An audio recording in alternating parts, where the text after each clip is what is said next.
fatalities of the cars. So, I mean, how are we supposed to do this properly? That's right. I gotta turn. You actually reminded me. I gotta turn that on. Welcome to Nords Live Commentary with Mike and Byron. Hi. We could also be Chet Lemon and Black Snow, or Osmosis Jones and whoever his partner is. I would like to be Beige Snow. I mean, you are a more beige color, and let's face it, you are the Black Snow of this partnership. I am the Chet Lemon. That is correct. I don't see us live anywhere. I'm not recording it live there. I'm recording it live, not streaming it live. Oh, I thought we were gonna do the Livety Live. Nah, historically my internet has not necessarily been up to that challenge. That sounds fair and promising. So we are just gonna do this live and upload it later, but we are unspoiled as to the results of the race. Well, you're always unspoiled, but I am... Yes. I am usually spoiled, because I'm usually in the race in question. But here we go. We are at the Nords Life, aka the Green Hell, aka the Destroyer of Worlds. Not actually aka that, but it wouldn't surprise me if it was actually called the Destroyer of Worlds, let's be honest. And this is just a fun DTM race to kind of add on to the end of our season. We're also doing a Daytona race later on, so get ready for that. I think that's next week. So that'll be really fun. That one I will participate in, because I've not raced Daytona in Race Room yet, and I really do want to experience Daytona. But what if we did Detroit-Tona? There is, ironically, a track that is called Detroit-Tona to a degree. It's not actually what it's called. It's the Circuit of Belle Isle. But some do call it Detroit-Tona, ironically. So there you go. Interesting. Byron is a prophesizer of the future. Although that is not yet. We do not yet have that track in the game yet. Although hopefully it's a nice track. I'd love to have it there soon.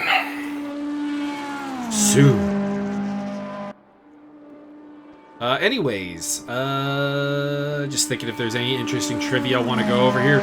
I don't know. If you don't know anything about the Nordschleife, I don't really know what to tell you. It's probably the world's most famous track, or at least Germany's most famous track. I guess maybe like Le Mans or something is the actual most famous, but it's incredibly long. As you can see, the top qualifying, or the top practice time right now is 7 minutes 39 seconds. And that is not actually a bad lap, we'll put it that way. It's exceedingly long track through the German countryside. There's graffiti on it, which is always interesting because it's open to the public in some areas. This is a track where, legitimately speaking, there are drivers who specialize at this track and race nothing but this track. Sabine Schmitz would be a good example of that. I think, is that her name? I can't believe I forgot the Queen of the Rings name. But she's the host of all Top Gear programming. Yes, sir.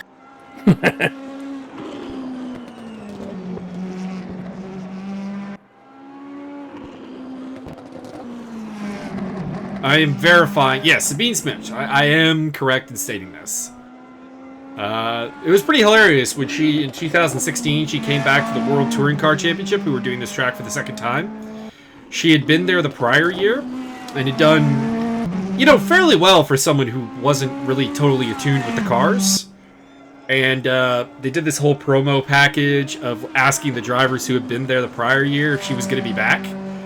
And they were like, "Nah, she got embarrassed last time. She wouldn't be back here again." And it's it's obviously scripted and whatever, but at the end it pops over to her and puts her on camera, and she's just like, "Hi guys, I'm back." And it goes to Tom Cornell, one of the Chevy drivers. He just goes, "Oh shit."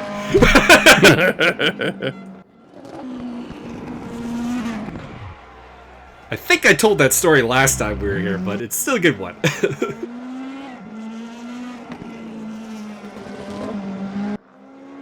Needless to say, she did pretty well, again, for keeping in mind that she was not on a factory. She was driving for Chevrolet. And I want to say she took like a 9th place finish, which is pretty decent. Sounds like she had the time of her life. Oh, the puns. So juicy. On the dark side, this is also the site of many, many, many horrible accidents over the history of racing, and a number of fatalities. Are you saying that they lost their Schleif? Yes, sir. Yes, sir. Many Schleifs were lost. Let me put it this way. There is actually a Wikipedia article with the list of fatalities at Nords. Dang. There's a dead guy right there. And it is a really, really long list. There has not been one since 2013, which is impressive. But, it's a lot. I'm encouraging all of the people to drive as safely as possible, unless, of course, you don't feel like it.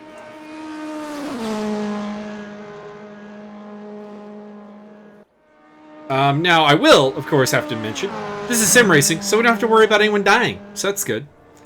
The closest thing we would have to death here would be the internet crashing on somebody, actually, more so than hitting anything on the track. Race starts, everybody's internet cuts out at once. Never had that happen, but I have had in an online race the server randomly crash, and then everyone disconnects because of that. I'm fine with it.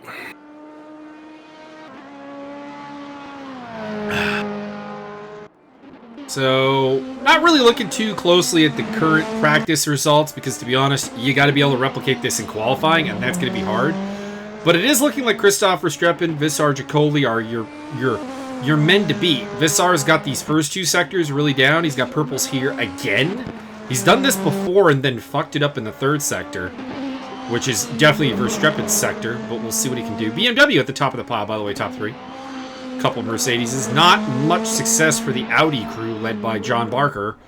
The triple Bs, Barker, Butler, and Burke. B cubed. The other guys who have not posted a lap time are Vic Nash, Daniel Hernandez, and Demetrius Simionitis, who just came up short on the Academy title, losing out to Rochelle Guerin. Congratulations to Rochelle. Pending penalties, Rochelle is your champion. Excellent.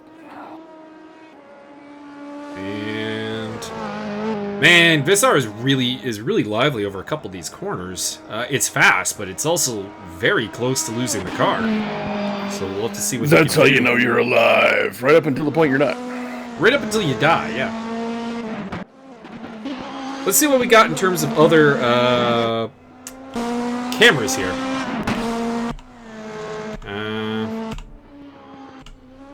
Nothing really cool, to be honest. Do we not have a helicopter cam? Very disappointed by this. I am the helicopter cam. Yeah, it doesn't look like we have a helicopter cam here. That's a bit weird. I shot it down with my new shotgun.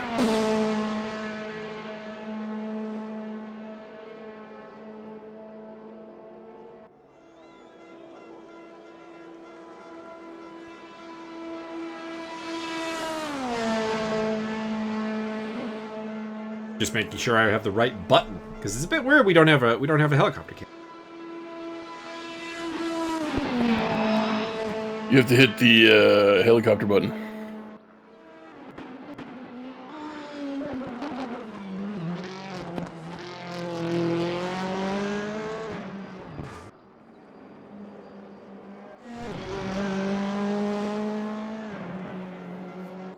Have you tried typing helicopter out on the keyboard? See what comes up? Nothing good will happen.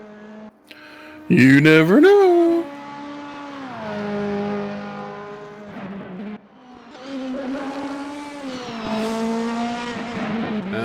Oh, apparently it's delete. Hang on. Delete! Oh, there we go. I found additional camera views. We will now refer to that as the Jeff Hardy option.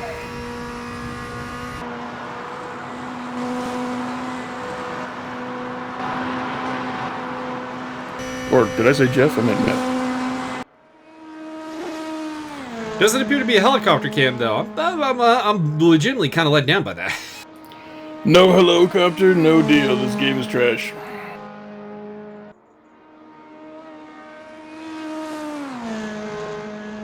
But 5 minutes to go here in practice, so anyone who's on a lap right now might still get a lap time in. Anyone else is kind of screwed. Christopher Streppen running the Timo Glock BMW car, and currently is 2.3 seconds up on his own time, so looking to just absolutely put the boots to the rest of the field here.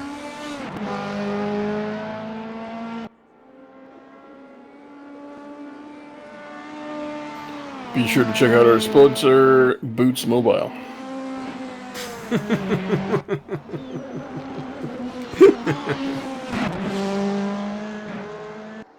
That is terrible, but I appreciate it. Huzzah!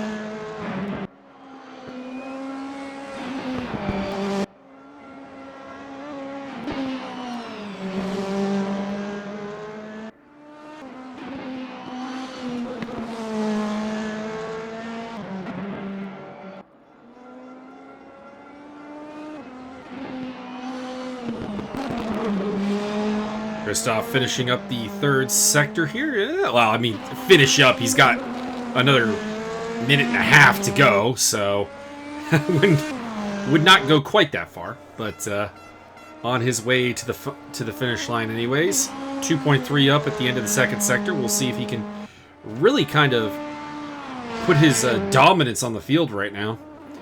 Whoa! Airborne. And not the airborne turtle. I want to see somebody do a backflip. You might see that at this track. Not gonna lie. Do they get style points for that? They do not. Well, that seems hardly worth it then. It's kind of the thing that happens not intentionally, I'll put it that way.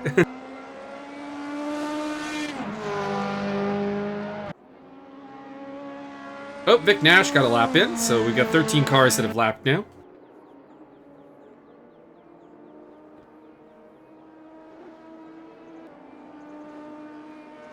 Not sure how long this race is actually here today. I assume it'll be about 75 minutes. Actually, it's 76 and a half. Interesting. Anyways, probably about new regulations. 10 to 12 laps, I would imagine. Your boy strip off for Christian. Coming in hot. Coming in hot. Hotter than the set of speakers I bought out of a van last night. Let's see, does he have a better lap time here, though, is the question. He's into the stadium section here to finish her off. This is the part of the track that is actually the Nürburgring. And coming across the line, I think he does. He does. Absolutely. Who you calling a Nerdburger? Almost 5 seconds faster than anyone else. Jesus. Christoph Verstappen on the march. Y'all ain't shit. Y'all better get your jock straps together, because you just got deked right out of them. Someone got this jock strap up here in the 6th row. Richard Roche on. Should I just do the whole commentary as Shorzy?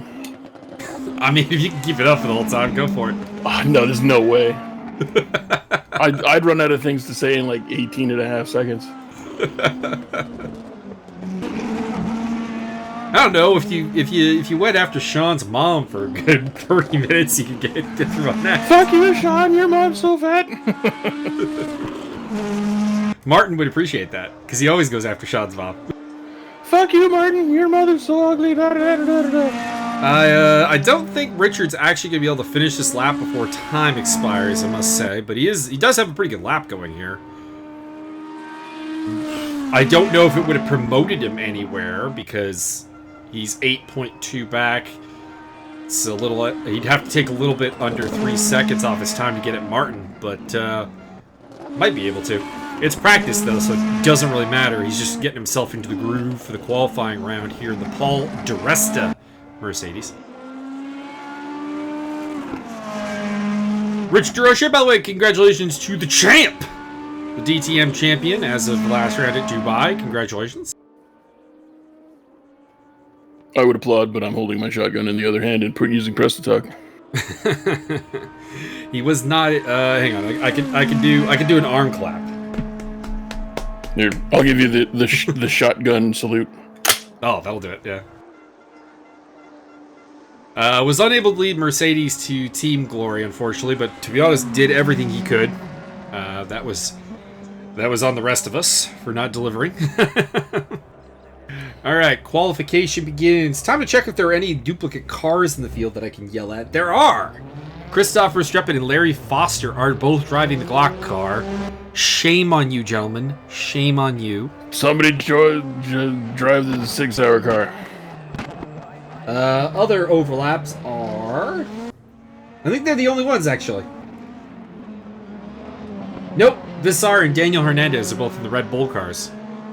The Marco Whitman Red Bull machinery. Hey, Marco. Marco Whitman, multi-time DTM champion, of course. So hopefully Visar and Daniel can channel his car to good use. As former F1 driver Timo Glock, with Christopher Streppin at the helm, heads out on track with the Ice Watch car behind him. That is... Who's in the Ice Watch? I don't know, actually. Is that like the Black Watch? It's not the Black Watch, it's the Ice Watch. Is it like a Rolex watch? Actually, for the life of... oh, it's Demetrius Simeonitis. There we go.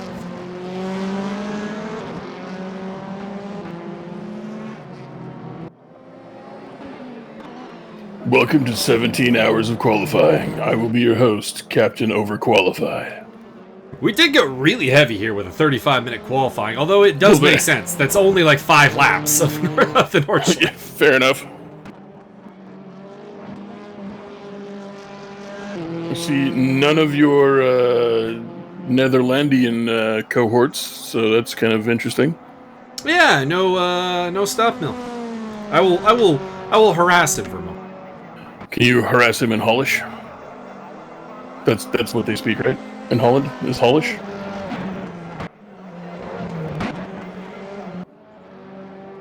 Well, I like that. I didn't notice that before. They got the blocks you got to weave through. That's awesome. More of that. Can we get also some lava jumps and some thwomps?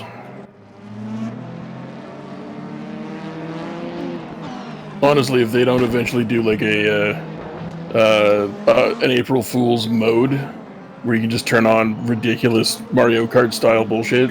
We were talking about that in the Academy, actually. Zach Hemstrom was advocating a Mario Kart style race mode for the final of the Academy. Hell yeah. Thwomp. We must find the blue shell. Speaking of Zachary Hemstromingston, he has joined the race. Mr. Stobmill says that he is coming. And he's going for the challenge. He's going to last to first. Here we go. I bet he's coming. Oh, we got your boy Murcielago Delgado. Mm-hmm. Mauricio. Mauricio Shogun Delgado. I'm surprised, actually, that Zach Hemstrom has elected to not field the Swedish hero Matthias Ekström's car. It's a bit weird. He had previously raced that, but he's here today in... I'm not sure whose car that is, actually, but it's not Ekström's. I believe it's Glauco Timison. It is Nico Muller, the number 51 Playboy Bunny car. Hey, Playboy!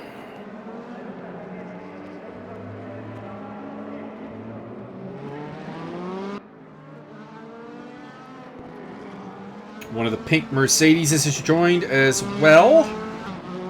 Not sure who that is. Pank, pank, pank. Pank, pank, pank. Pank of wood. Probably Peter Stephanie, because he likes the pink. No, Peter Stefani's in the Maxi Goods car. Interesting. I don't know what that means, and if you told me, I probably still wouldn't understand. It's a race car driver. There's not really anything more to it. Sounds complicated. Mike Stockmill is here in the Mike Rockefeller Audi. Ooh, yeah! I will now call him the Rockefeller Skank for the whole race. I thought you would enjoy things with the Mike Rockefeller's name. Seems like a name you could work with.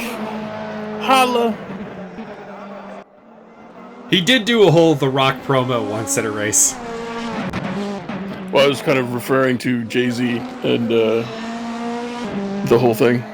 Well, He's not a wrestling fan, but one of the pit lane reporters clearly was and had bugged him for like an entire season until he came up to him on like the last race of like the 2013 I think season, and he's like here with Mike Rockefeller. And he just goes, "Can't you smell what the Rock is cooking?" And this was when Rockefeller was going for the title too, and did win. So actually, there you go.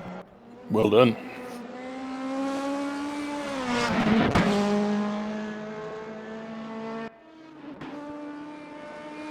And then he gave him a tour of the car. He's like, "This is the people's exhaust pipe. This is the people's bumper." Very nice. If he lost it, he hit Rockefeller bottom. That'd be nice. Stuff Mill is now officially on the server, ladies and gentlemen. He is. The Rockefeller skank. He's officially on the track now, actually. Although I don't think he's going to post a lap time. I think he's just getting a feel for the track. Mm-hmm. I see you, baby. Shaking that ass. Mm-hmm. No lap times up yet, because honestly, no one's had time to put a full lap in. I do believe Visar is going to be the first one to get a lap in. He's got 2 purple sectors, which, again, means very little. There are no times up yet. I can't remember what Christoph Verstappen's times through those 2 sectors were, so I don't know. I honestly could not tell you if this is a particularly good lap. Well, I think he basically 18 seconds per sector, pretty much. That is not the case. Well, if you're going to be negative about it. That'd be hard to do at any track. Like, the shortest track in this game, I don't think is an 18-second sector.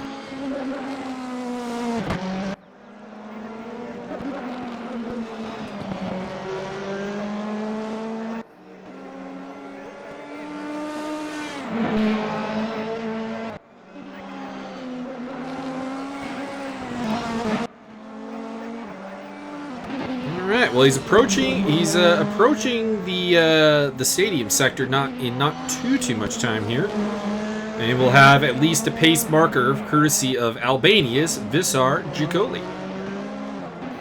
Excellent. Who is still to date the only Albanian driver I've ever come across in sim racing. That makes him the worst and the best. Good old, he's the Norman Tugwater of racing. He is the Norman Tugwater of Albanian sim sports. Yeah. Well, he is coming up to one of the BMWs, who is letting him through. Okay. I believe that was Demetrius Simeonidis in the Ice Watch car. Remember the Alamo. That whole commercial's going through my head now. Like that commercial is the greatest commercial of all time. I can't think of a single other one that, like, maybe the first couple times you saw the Old Spice guy might be good, but didn't have the staying power. They did one Norman, or did they do 2? They did 2 Norman Tugwaters. One was Shaq and one was Steve Nash. No, it was Adrian Peterson. Well, no, the Adrian Peterson and Shaq one was the same one, though. He was representing AP, and then Shaq was his testimonial. There's another one where he's representing... it's a baseball guy, and then Steve Nash is the testimonial. I don't think I've seen that one. Interesting. If anybody doesn't have a clue what we're talking about, you need to just type Norman Tugwater into fucking YouTube and scope that action. Gary Busey at his best. His finest roles. No, it is his finest. I'm gonna go I don't know. Under Siege is pretty good. I'm gonna go that far. It is I love him in Under Siege. Don't get me wrong. I love everything about Under Siege, frankly. But yeah, mostly the titties. I mean, to be honest, it's not even in the top 5. That's how ridiculous that movie is. Whoa. Not a great lap by Visar, but it is legal and puts him on provisional pole. Here is Christoph Verstappen. He has done the first sector and is 7/10 up. So we'll see what he can do.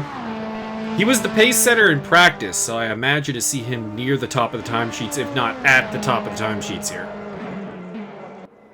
But what if he was 10/7 up? That would be a full second and a half, basically. My goodness. And Mike Stoffmill won pole. No, I'm just kidding. Did get a lap time from Wayne Hutchison, about 6 seconds down on Jacoli. Leonard Burke, not terribly competitive with that time. Hopefully he can do better.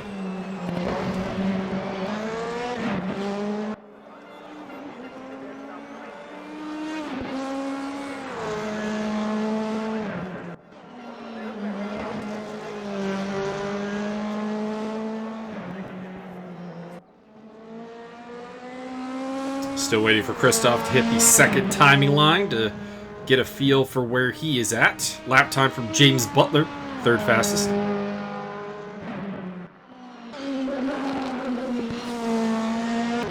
James Butler fresh from the Academy race, so these cars will feel really light to him after being ballasted and forced to drive what is effectively a tank. 1.3 seconds. At least give him a gun. Come on, guys.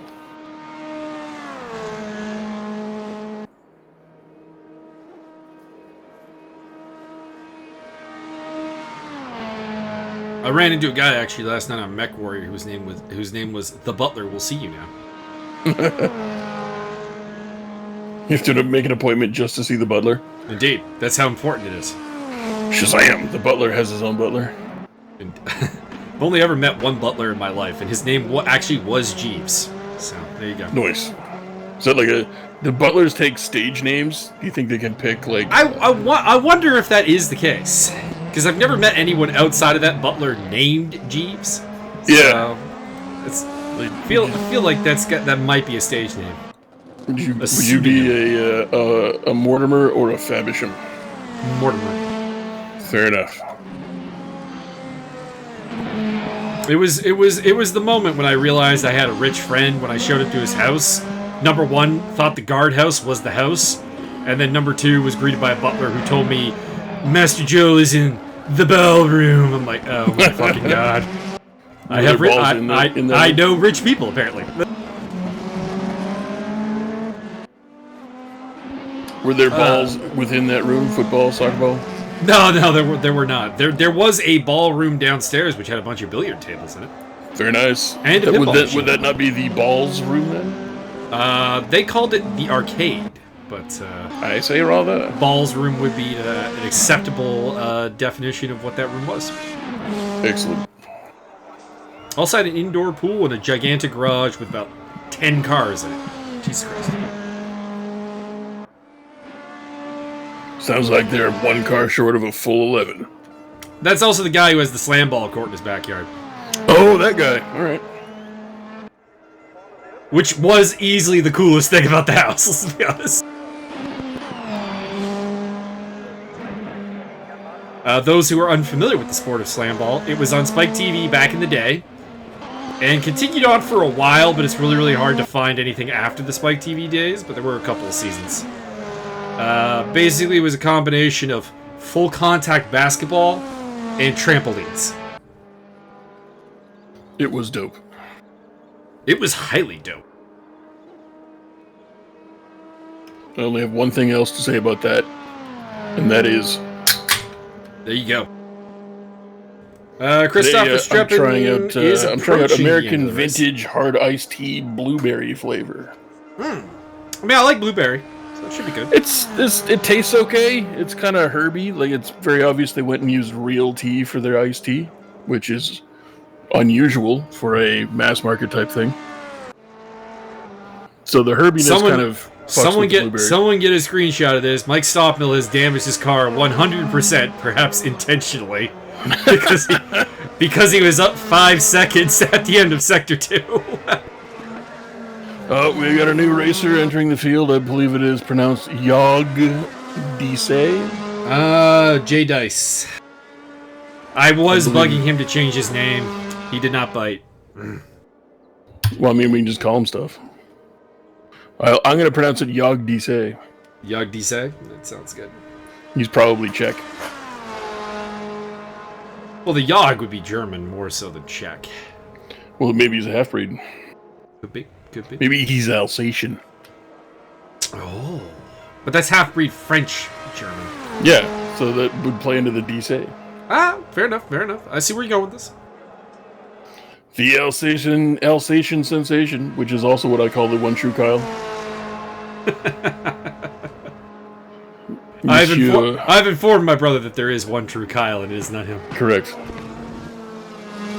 He is the Kylander. There can be only Although given all the people I've met named Kyle, like, it seems like almost guaranteed a retard name. So do you really want to be the one true Kyle?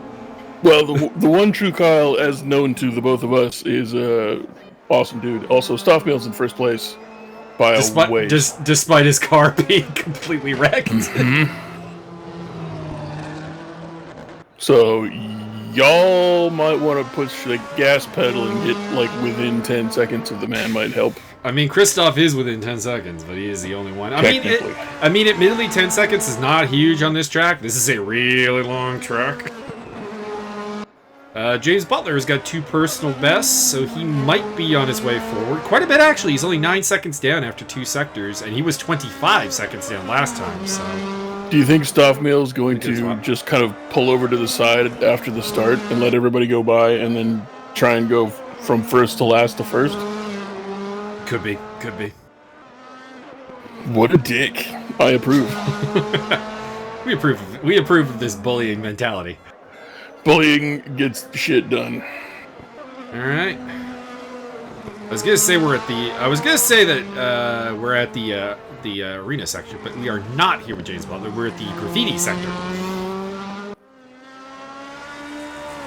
You know who we don't have is your boy, the redneck Sith.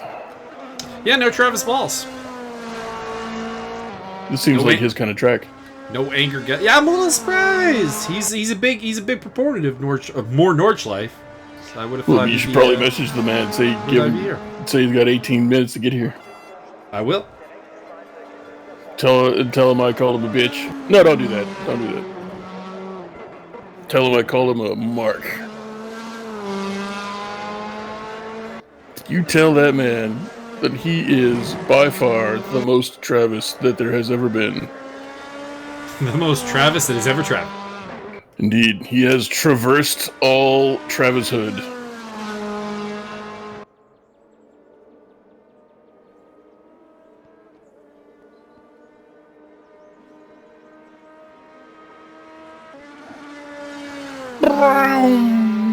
I think they should also, on the April Fool's mode for this game, replace all engine sounds with people making engine sounds. You mean like South Park?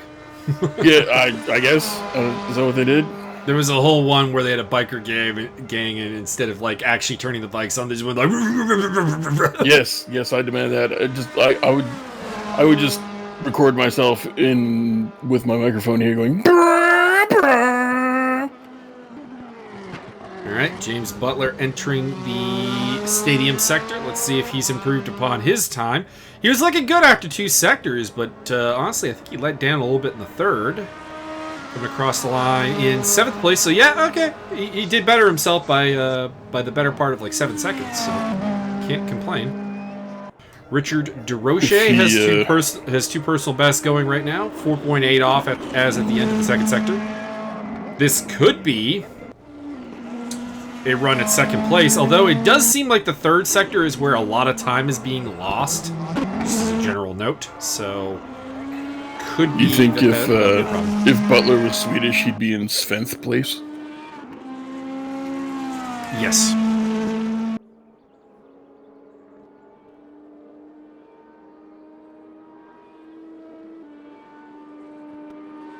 I kind of do want to come up with a Swedish name for a MechWarrior Smurf account, because I want to name one of my MechWarrior Smurf accounts with the last name Saberhagen. Very nice. Which apparently actually isn't Swedish, which I would have thought it would be, but because I did, they have websites with like the name hookup or whatever, and there are no Swedish people named Saberhagen. So there you go. I would assume it's Danish. There were none in Denmark either. The most common occurrence was in the United States of America. Well, maybe they just made it up.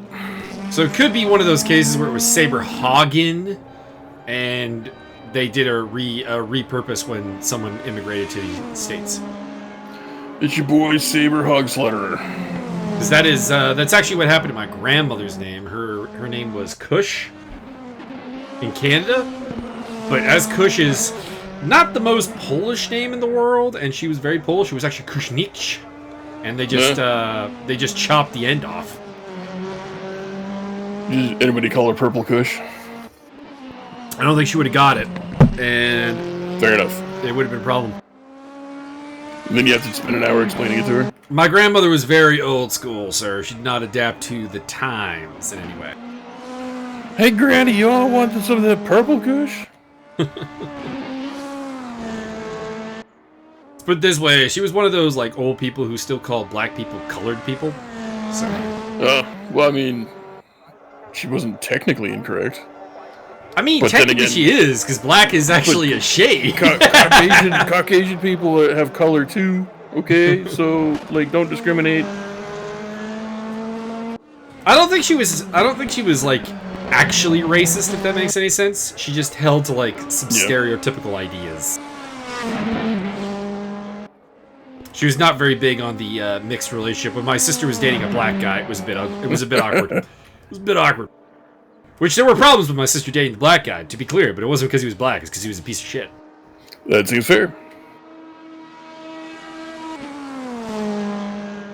On the bright side, she ended up with best friend out of the deal because he was cheating on her with another girl, and the two girls met, and in completely intelligent mode that girls usually don't display, they blamed the guy, said fuck you, and we're gonna be pals and go to Peru and backpack.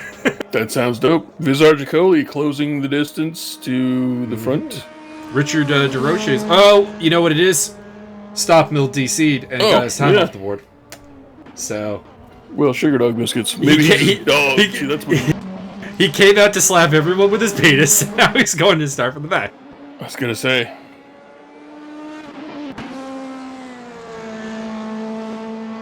Mauricio Delgado comes across the line with a new personal best. Gets him into 10th place. Good work. Still no legal time from Sean Kenny, Max Simmons, Vic Nash, Zach Hemstrom, or Yagdis. Yagdise. Stuff Mill's back. I'm playing around with it. I'm gonna find something to fun with yet for Mr. Jagdice. It's Yagdise. I don't know. There's got to be something fun famous Quebec-born hockey player Yagdise. Oh, I'm pondering naming for me and my Mech Warrior pals are doing a whole little lore thing, which you can get in on if you want. And we're debating naming one of the villains, maybe named Yarimer, because we all hate Yager. Fuck Yager. I mean, full respect to Yammer Yager for hooking up with that model who tried to blackmail him, and he's like, "Fuck it, put the picture out there. You think I give a shit? I ain't married. Fuck you. I can just go live in the Czech Republic and be a god." Correct. So full respect on that power move right there. That's some large Richard energy. Yeah, fuck Yager. Not a Yager fan. I respect to a degree that he did revolutionize the game in a way, but at the same time, I find he was just a Pavel Bure imitator. Nah, he had way more physical presence than Bure. And less injuries. That would be the other key. Yeah. Oh, hey, headbutt. I think that was stop Bill actually into the law there. Just trying to do everything you can to fuck around. just giving everyone hope. Well, didn't they just do a physics update? How different is it? Not terribly different. Fair enough. And it was more of a selective physics update with some of the cars. I don't think the DTMs changed any, but I could be mistaken.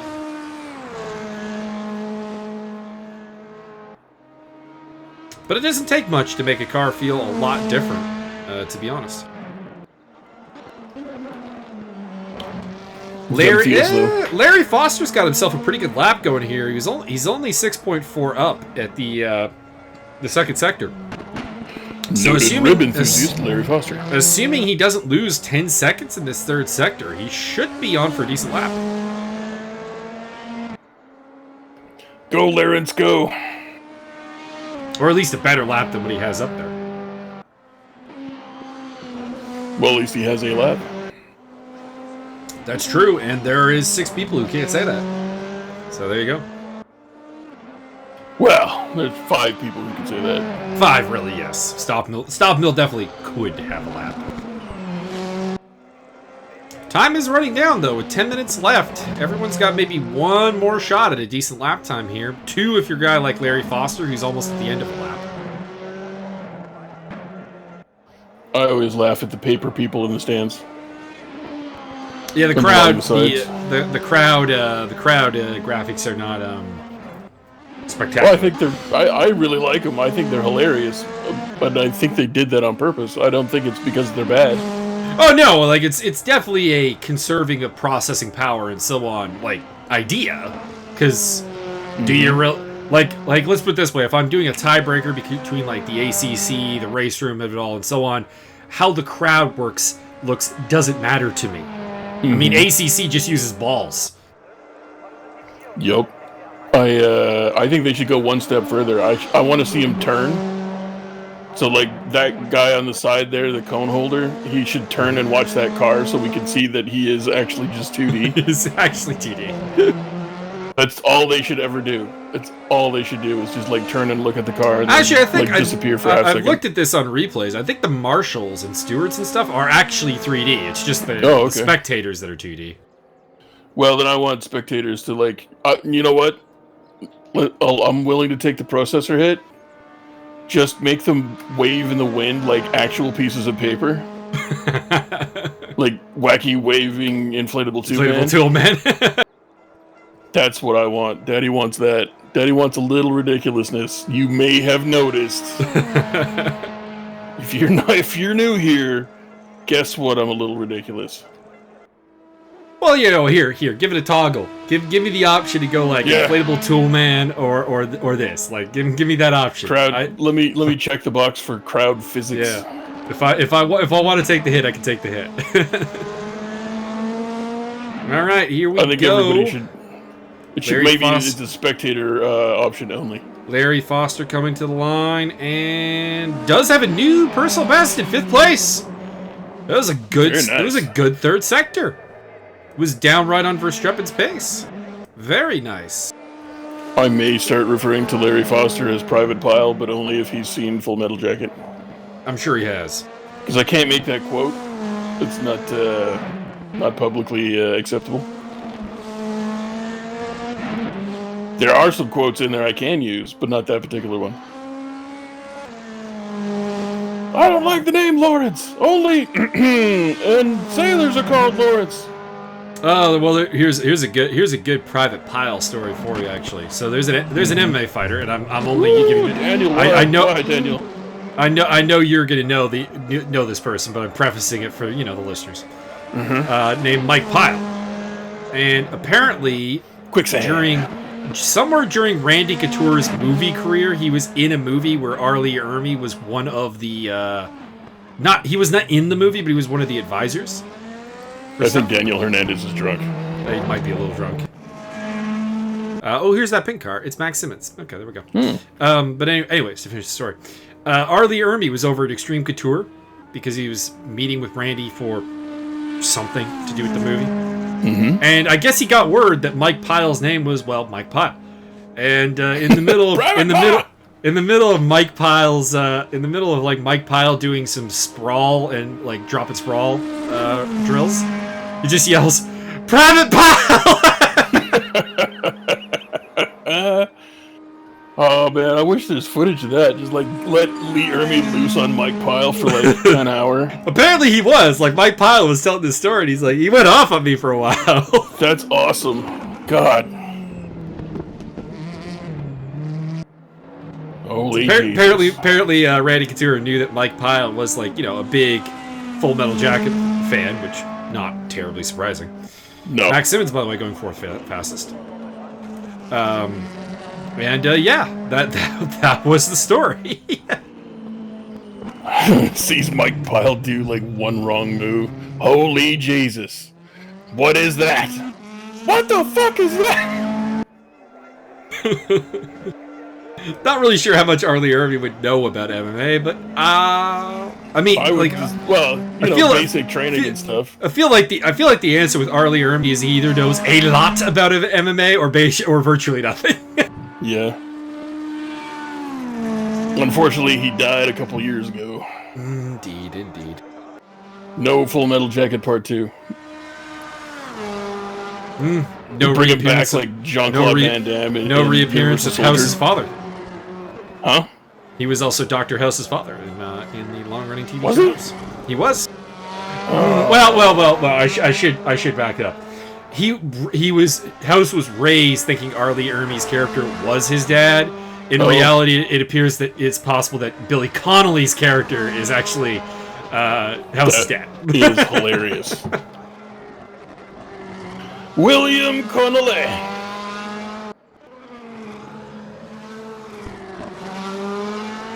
It's amazing when Billy Connolly guest starred in House, and one of House's assistants was having a really bad acid trip. And Wilson is handling it all wrong, apparently. And Billy Connolly comes in and goes, "What are you doing, man? That's not how you handle a trip." Steps in and takes control. I remember the episode where House gave himself acid. Yes. On the job. I don't remember somebody else taking. Was that part of the same episode? No, this was this was in one of the later seasons with the Asian female doctor whose name eludes me at this moment. Oh, I don't think I've seen. I think I haven't seen the last 4 seasons of House. Like okay, so you haven't seen this one, but yeah, his assistant went and did one of the break-ins to into the patient's house and ate some gummy bears, which were not gummy bears, or they were, but they weren't standard gummy bears. We'll put it that way. Well, yes, but no.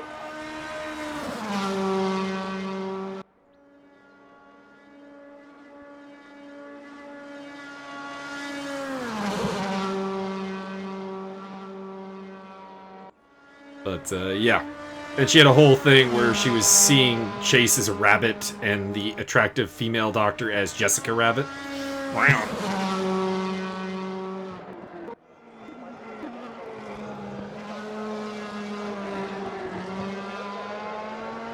Please tell me you at least saw the episode where Chase questioned his entire view of the universe when he realized that he was attractive, and women actually responded to him because he was attractive. I don't remember that one if I did see it. It was great. He went speed dating with House and Wilson, and House bet he was trying to go women look deeper or whatever. They're not about as much about looks, and House is like $50 says that you can lose the accent, act unemployed, be a complete asshole, and still walk out of here with a ton of numbers. And needless to say, he did walk out of there with a ton of numbers. And the rest of the episode is just Chase going, "My whole view of the universe is gone. I don't understand anything." Wait, am I hot? What the fuck? Well, it's not like am I hot? It was like how much of my interactions with people is just because I'm hot. All of it. He had his line where he's like, "So you're saying every relationship I've ever had is because of the height of my cheekbones?" And Wilson goes, "No, only half of it. The rest is your hair."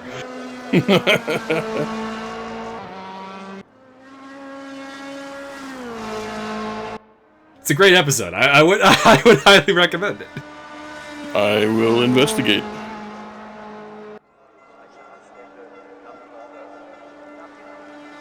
Probably my second favorite after the case of the dude who could not tell a lie because of the medical condition he had, and it was hilarious. Oh yeah. Just perving on every woman that entered the room, and then apologizing for it, but then discontinuing.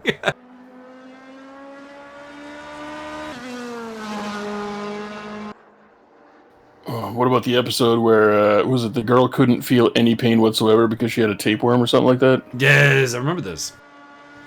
He's like, "Oh damn it! I was going for the record." Somebody else had pulled a longer tapeworm out like a few months ago or something like that. Yeah. Something. He was like, "It's like quarter foot too short."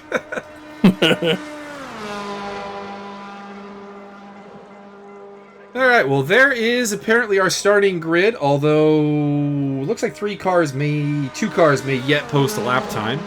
But Christopher Streppen probably on the pole position from Vissar Jaccoli, Richard DeRoche, Max Simmons, Martin Edmonds, Larry Foster, Wade Hutchison, James Butler, and John Barker, who sound very similar, will be right next to each other. And then Leonard Burke, Mauricio Delgado, Daniel Hernandez, Vic Nash, Jag Dice, Demetrius Simeonitis, and Peter Stefani.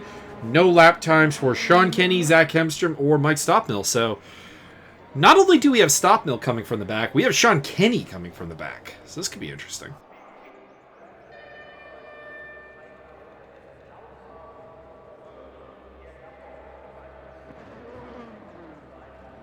Do you think somewhere out there in sim racing land, car heroes nemesis exists?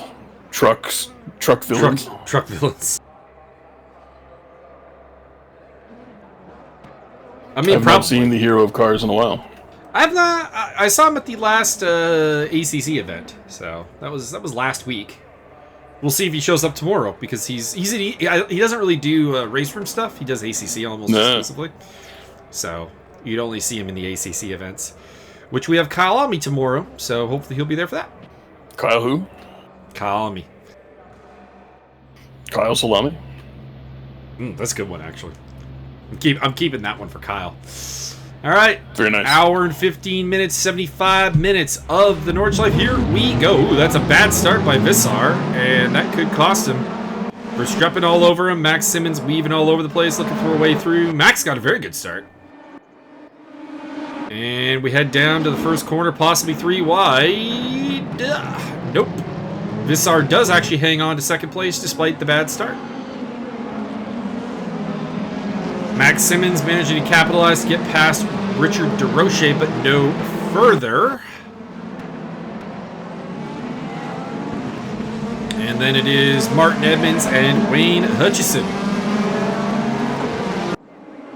Someone who got a particularly bad start, though, is Larry Foster. He qualified in the top 5 and is down to 13th position, so wonder if something happened there, although he did just overcome back up to 12th. Demetrius Simeonitis, yeah. Stoppmill watch. Where is it? 9th. 9th place. Wow. Jeez. Jesus Christ. 19th to 9th. Jesus Christ. Not even a third of the way through a lap. I mean, Sean Kenny got a good start, but it wasn't that good. He's at 13th. Yeah, I was looking up the chain of command there. I was like, just before you started asking, I was like, where is he? Oh my God, he's all the way up there. Vissar Jaccoli gets around the outside of Christopher Streppen and into the lead. Max Simmons in third place, DeRoche and Edmonds still. Next on Stoppmill's list is Mauricio Delgado. You know what? I'm going to focus the camera on Stoppmill. Give her. Let's watch him carve up the field. All right, Mauricio Delgado is next on his list, and he's all over the back of that BMW like it owes him money. Perhaps it does. Perhaps it does. Or perhaps it owes him services. Giggity. Oh, going down the inside. Mike Stoppmill is through and into 8th place. James Butler, you are next. Where's the Goldberg soundtrack? Oh, and through already. Mike Stoppmill up to 7th place, 12 places in 1 lap. Can he do better?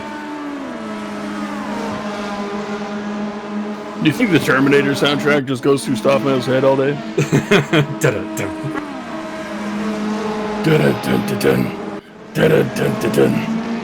I mean, the question is, which Terminator is he, though? Is he the Arnold Schwarzenegger? Is he the Robert Patrick? Is he whatever that chick's name is?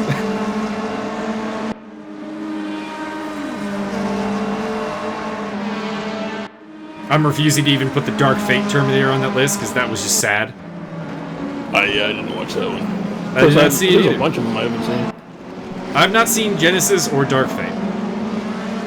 Oh yeah, the Gen Wysis. I haven't seen that. I haven't seen the Dark Fate. I haven't seen Lady Terminator.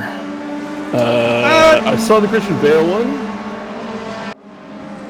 Terminator 3, which everyone says, Stoppmill just got thrown Wayne Hutchison into 6th place. Terminator 3, which everybody kind of craps on, is one that I'm looking back with a little bit more respect for it. In the sense that it was not... drive penalties for track limit abuse. Anyways, where was I going with this? Oh yeah. Terminator 3 I look back on with like more friendly nostalgia because it's not a good movie by any means because it does nothing new. Really.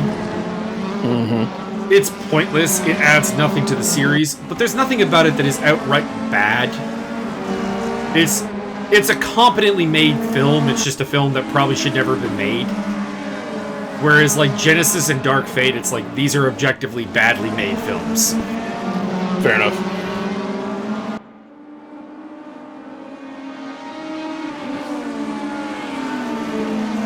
Like Terminator 3 is just like... It's just sequel bait. It's like, we didn't need this sequel. This is not the sequel we needed. This is not the sequel we wanted. This is not the sequel we deserved. You know? You were looking for Batman, they got Bizarro Batman. Oh, Yag Disay is seriously damaged, so I'm gonna go check on him real quick. He's fucked up. He's fucked up. He's fucked up. He is at the side of the room. Edmonds has fallen into the ditch. Oh, I just left Stop Mill before that happened too. Yag Disay is stuck and trying to turn around. Very nice. Yeah, Stop Mill flew right past him. So Stop Mill, it's not even one lap in. He's gone from 19th on the grid to 5th. Mm-hmm. I am hoping this will be where he starts to struggle, but we never know. Quickly checking in on Richard DeRoche versus Christoph Verstappen. By the way, Visar Jacoli's biggest friend in the world right now is Richard DeRoche, because Richard's been all over Verstappen, and it's not letting Verstappen try to come back at Visar. Stoffmill can see the front from there. Yes, he can. His next up is the pink cherry of Max Simmons. And my phone has gotten its word in on the commentary. Well done. Updates on my sister's dog. Unfortunately, not yet located. Dang it. All right. So Verstappen, now that he's free of DeRoche's pestering, is actually right up on the ass of Visar. We have Stop Mill right up on the ass of Max Simmons, who's right up on Richard. So we got a lot of good battles going on here at the front. And unfortunately for the guys further back, that means we are going to focus on these fights. Oh, Stop Mill going for it! Got up on the curb on the inside. Couldn't get the job done. Can he do it now, though? Oh, more contact between Simmons and Stop Mill. Stop Mill holds it, but still in 5th place. Trying to get past Max Simmons, and Simmons is defending. And I'm going to use the term gray area defending. I'm not sure if it's illegal, but it's not the cleanest thing I've ever seen either. It's not technically high sticking. Technically. Yeah, that stick is definitely up about groin level, though. Richard DeRoche is up on the tail of Verstappen, and Verstappen just kind of let him through. That was a bit weird. Of course, we are now on the huge draft straightaway, so that could be just him trying to get the draft, but he is now Stop Mill into 4th, going for 3rd. And Stop Mill got Simmons and is looking for the move on Verstappen, his fellow lowlander.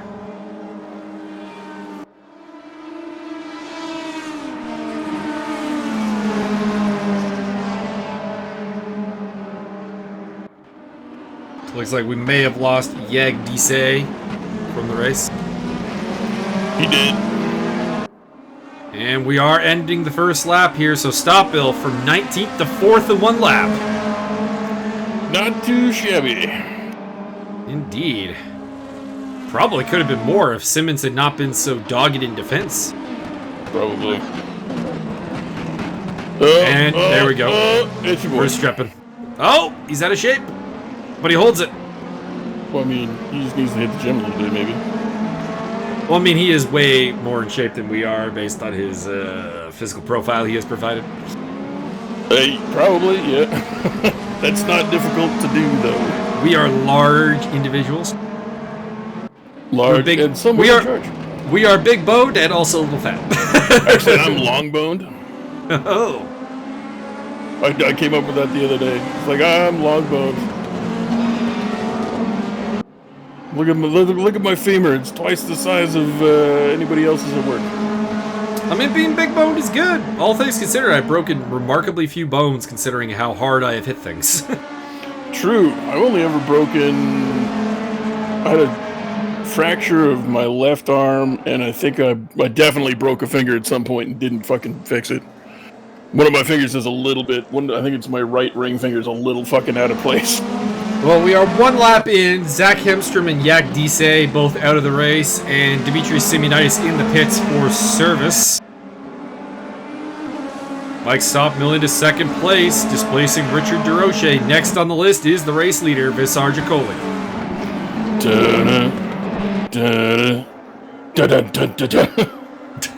We're mixing Jaws and the Terminator. That would be a hell of a crossover. You can't say that it wouldn't be. Mike Stoppmill is a Terminator shark sent back from the past to win races. I want him to... Okay, so... Plotting things out. Fantasy booking Warfare come to life. Yep. They remake Jaws, and it's actually good. And it gets over to they kind of make Jaws into almost a Godzilla-like type thing. Not like from size or anything like that, but Godzilla becomes Jaws becomes like a sympathetic animal character. In a way that is not in the original and that kind of thing. And then they make a sequel, and it has Robo-Jaws. The Terror of Mecha Jaws. And then Jaws has to come back with, like, Jaws Jr., and then they defeat Mecha Jaws. Somehow Jason Statham is involved in this. Somehow Jason Statham he rides on the back of Jaws Jr. It's the Meg movie, and but done better. Yeah. Oh no, that's the third one. The third one is Jason Statham goes and gets Meg, and now it's fucking on because they got to defeat like evil Atlanteans or something. There, done. Book it. Somebody contact my agent. Evil Atlanteans led by Byron Mann. No, hey, I don't need to be in the movie. Maybe a cameo. No, Byron Mann, the actor. Oh, that would be good. He is a delicious villain in everything he's in. He's the second best part of Man with the Iron Fist. Oh yeah. The best being, of course, Russell Crowe. No, Batista is surprisingly good in that, and honestly surprisingly good in like everything he's ever been in. But, correct. I think at some point it just has to stop being surprising. He's just very fucking... Oh, Visar the wall! No! And Mike Stoppmill has cracked him. He's cracked him like a hard-boiled egg. Richard DeRoche is through into second place. Verstappen is through as well. You're next. Visar is now trying to hold off Max Simmons. Is he damaged? The spectator tool is telling me he is not. For what that is worth. Telling me in the browser here that it's 100% damaged. I'm getting 0%, interestingly enough. I'm getting 0% damage, interestingly enough. So there, our spectators can't even agree if he's damaged, so... Well, I think they have to have something between 100% and 0%, because I've never seen anything other than 100%. I know, that's true. There was once when someone was like 57% damage, and I thought they'd made progress, and then it never happened again. So I was like, okay, I guess it was a glitch. He is clearly damaged. I'm looking at his car now, and the bonnet is in that dented, camel hump shape. Actually, I believe that's pronounced bonnet.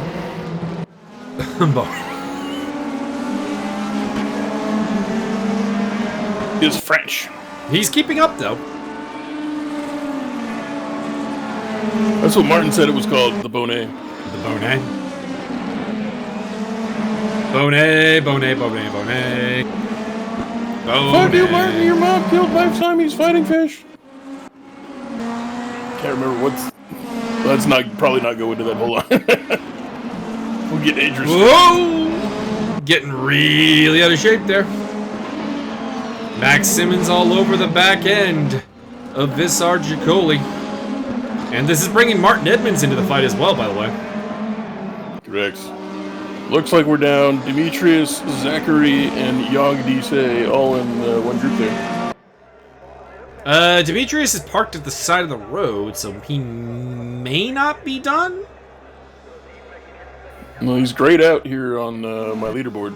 Yeah, because he's off the track. That's all that means. Oh, okay. Also, Richard DeRoche had an incident, and he's dropped back to 6th place. So he is not out of the race, though I can confirm that Zach and Yog are both out. They're in the pits. Correct. In a manner that says that they have exited the race. We also lost somebody else, because we started with 19, we're down to 18. We're trying to peg who might be the missing car.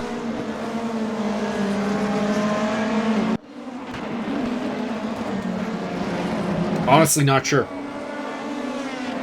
So what odds am I getting from you that Drew Gulak debuts for AEW this evening? Pretty low. I just don't see them signing any of the recently cut talents. Well, they've already signed the Revival Revolt. Yeah, but the Revival, I think, realistically was always someone they had like money earmarked for, because that was like a long-standing rumor of cutness and definitely not going back. Yep. So that's the difference. I think with the other ones they have to be very careful. Max Simmons with the DRS to get the overtake done there on Visar Jacoli, and he moves into 3rd position.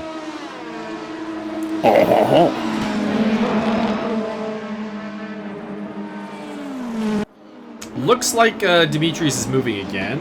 Nope, it still shows him as off. So, not sure what's going on with him.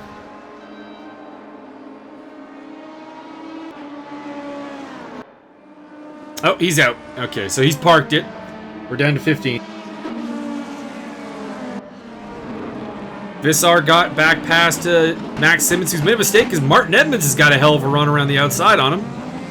A little bit of contact. Put him in the wall, Maximum. Simmons cannot hold, and through goes Martin. Oh, Simmons is coming back at him. Wow. I feel like Martin might have just given them that spot back. Well, he is a kindly soul, that Montague Edmonton.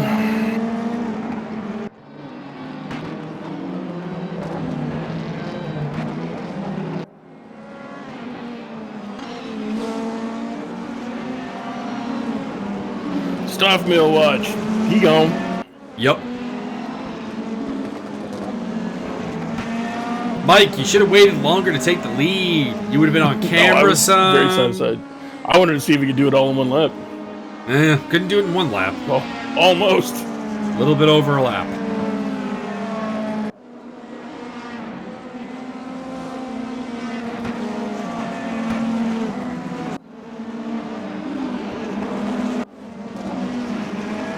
Richard DeRoche on the tail. I love how the spectator's telling me that there is a fierce battle going on between Demetrius Simonis and Zach Hemstrom.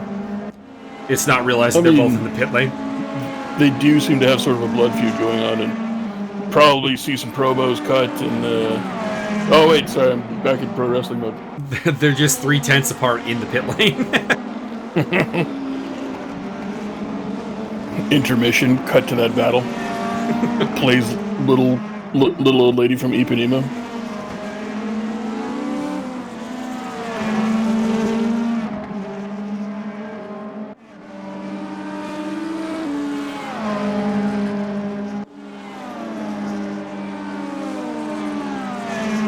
Alright, so the best fight we got going on right now is Richard DeRoche trying to catch up to Martin Edmonds. Not sure what happened to Richard. The car appears undamaged, so he must have just hit some grass or something and lost some pace. So some of the paper pedestrians blew out onto the track, tangled up. Might have been. That would be distracting as hell, let's be honest. Indeed.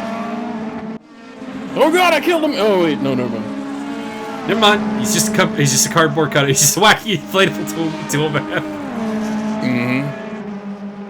Fresh wind blows up and half the stadium is on the track now. Well, you gotta fasten them hard, man. new guy forgot to glue him down.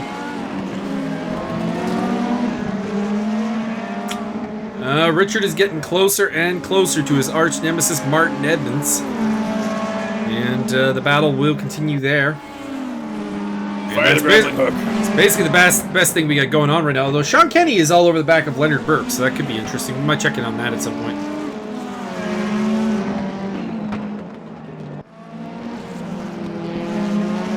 So I was having lunch with my buddy Chase on Wednesday, and I told him about you and I doing commentary for these races, and I used the word simulation and video game and things like that, and he still didn't get it. He legitimately thought that we were commentating over like real races. Oh, just a second here. Sean Kenny and Leonard Burke in physical. Big old high five. Looks like Burke has shut the door for now. Continue with your story. Anyway, yeah, he thought we were legitimately being employed as race commentators, and I didn't. In my relating of things, I told him how little I actually know about racing, and he couldn't wrap his head around any of it until I had to, like, again backtrack and again explain that this was all, simulated online. And then he wanted, because I was like, oh yeah, sometimes on Saturdays we do these enduro races, the last Saturday of the month, sometimes we live stream. And he also couldn't keep YouTube separate from Twitch, so he kept saying we'd stream on Twitch all the time, and I'm like, no. And then, yeah, and then I related to him that that you race in some of these races. He's like, whoa, what the? Does he go to Germany? Like, is he German? Does he go there and race, and then you guys do commentary on his? Like, he just didn't get it. It was very amusing. Wasn't understanding. Larry Foster is off the track and parked near the wall, so we may not have Foster for much longer. He just had to stop and get some ribs. Leonard Burke also ended up off the track. I wonder what happened there. Leonard Burkstein? Yeah, Leonard Burke has hit the wall at some point. Not sure if Sean Kenny had a role in that or if that was self-inflicted.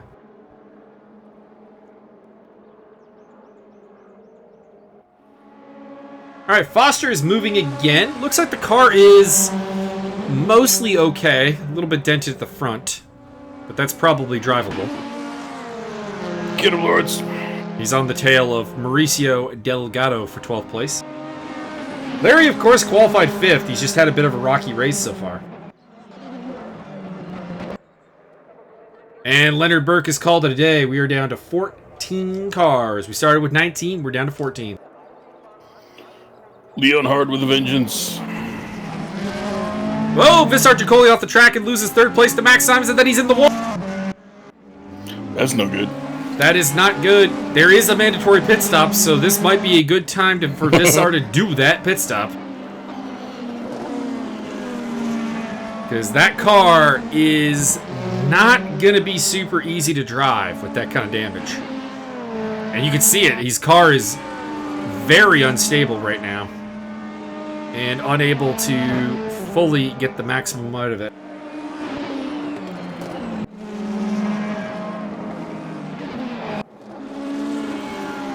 In the meantime, Richard DeRoche... Oh no, Richard! No! The champion, the wall! Ricardo, why have you left us like these?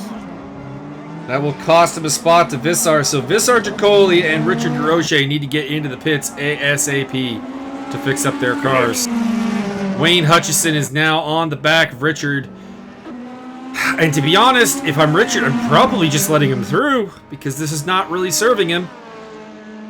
Correct. Are there different tire types possibly being used today? No, sir. That is all the same compound on these cars. They are mono-compound. It's all just horse glue and gravel and wheel form. Unfortunately, most of the cars in Race Room do not, at this time, have multiple tire compounds. So there's not a lot of tire strategy to work in that regard. Well, it sounds like they should ask me for my creative input on that then. Okay, we're gonna have one that's a joke tire. It's gonna be made entirely out of silly putty. Alright, does Richard go into the pit lane? Nope, Richard will continue. I think that might be a bit of a mistake. Sergeant Coley, however, also continuing, so there you go. Larry Foster has gotten past Mauricio Delgado. We'll see if Delgado... I think that was just a straightaway pass. See if Delgado can get him back with the draft. Stop, Bill, watch. 14.2 seconds. Oh, yeah. He was up to like 16 seconds at one point, but I think it was because of a straightaway versus a corner. Oh, yeah, there's that huge-ass straightaway in the middle of the track that'll really confuse you in terms of, like, gaps. Mm-hmm. So I put my shorts on inside out. Foster in the pits. Delgado in the pits. So we'll see if they can race each other off of the pit lane. I gotta throw out a shout out here to Peter Stefani, who is in last place, but still going. I admire his stick-to-itiveness. Not a particularly fast driver, but a really friendly dude. Really keeps his cool and is really an example to everybody on just, keep going. And at some point, good things happen because he did win the Division 3 championship. Cha-cha. Also, a big fan of excellent commentary performed by myself and yourself. Indeed. So we'll see if Mauricio, as everybody knows, the true mark of a man. We'll see if Mauricio can beat Larry off the pit lane here. They have similar amounts of damage by the looks of it. I think Larry's missing a transmission.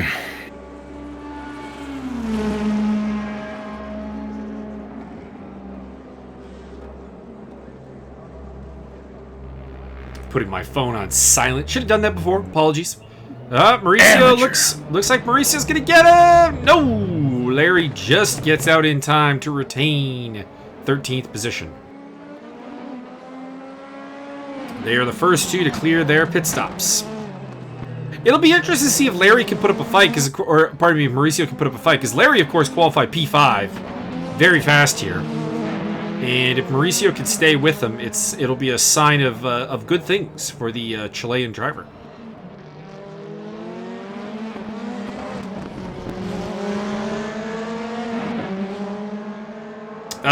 So there's a challenge elimination from this week that you may want to watch just for comedy value. I'm down. So this is a guy named Jordan on the challenge. Nudge Larry out there wide. Mauricio gets through. We'll keep following this while I relate my story. Jordan Wisely is one of the iconic challenge guys. He has one hand. I think I've shown you him before. Wait, is there a comma in that sentence? Jordan Wisely is one of the... No. That's his last name. Well, that's no fun. Anyways, he's got one hand, or at least he has a hand, but he has no fingers on the one side. He has a club. He randomly will beat people in like sledgehammer challenges and stuff because he's just that fucking good. Anyways, this week's challenge put him up against a former NCAA football player named Vessi, whose real name is Faisal. And this dude is huge. This dude is like 280 probably. And he gets down there, and it's called pole wrestle, where you got to keep your hands on the pole, and the guy who can get possession of the pole is the winner. Oh, I thought you came up with a new euphemism for masturbation. No, I did not. Although that is a very good one. Do some pole wrestling. But Jordan, of course, with one hand, is looking at this bar like, fuck. And then he hurts his shoulder after the second round of it. And it's clear it's also the good shoulder that has like the good hand, and it's just like, and he's like trying to grab onto the pole, and then he's like backing off and like trying to like, everyone's like, some people are so dumb they're just like, oh no, he's got this, he's good at everything. I'm like, no, this is the most one-sided elimination ever, people. I'm like, I don't like anyone's odds against Vessi in this challenge, and I especially don't like the dude with one hand's odds. Yeah. Does anybody nickname this guy the One-Armed Bandit yet?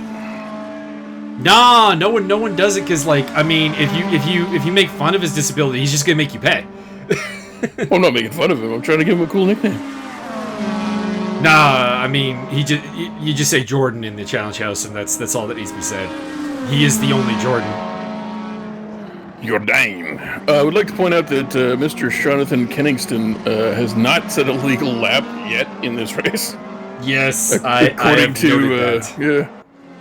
We also lost Leonard Burke at some point, so we're down to 14 cars. Oh, I think I might have said that. At some point, we commentated on it. Pardon me? Are you drunk? Pardon me. I am not that drunk. Only slightly. Not yet. We're on James Butler versus Wayne Hutchison, which is the closest battle on the field right now. Yeah, Jordan became a legend when in his second season, he really wanted to eliminate this guy named Johnny Bananas, who you may remember from being used as a custom-made backpack by CT. Yep, Johnny Bananas, actually cousin of Frankie Avocados. And this was a season where you voted somebody in, and then everyone who wasn't safe had to flip over a wooden tile to see if they were safe. Guy who got the skull had to go in. So Jordan, instead of like picking one, it's just like going down, flipping them all, like, there's the skull, I'm going in.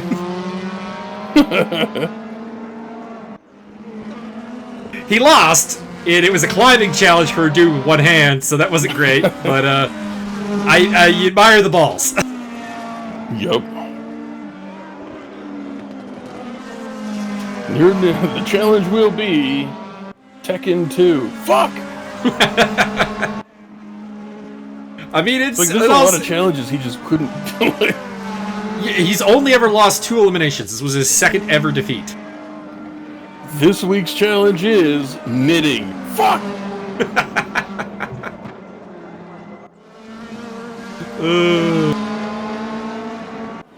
This week's challenge is cat's cradle. Fuck.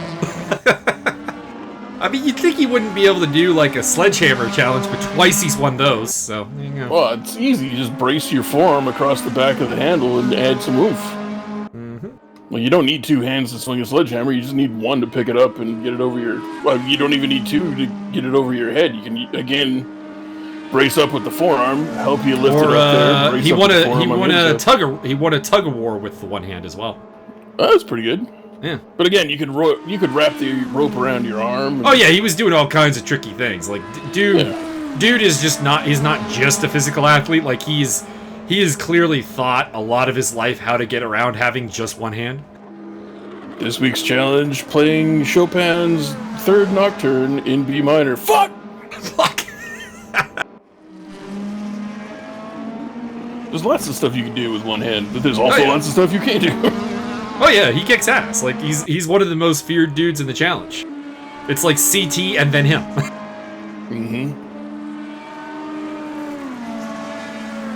And at least CT, you can get mad and get him to disqualify himself.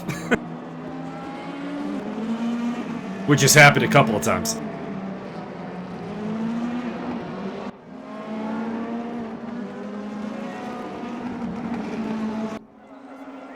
Oh, today's challenge is patty cake. Fuck!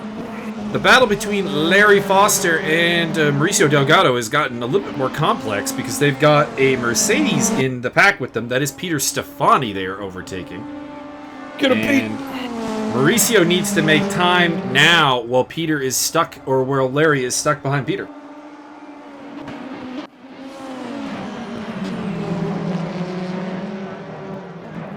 Stuff meal watch. He gone. He been gone for a while, man. He been gone till November. Peter Stefani mixing it up with Larry Foster. I'd say this is a bad idea, but Peter's not really racing anybody for this to actually be a bad idea. He's just having fun. Yeah, I don't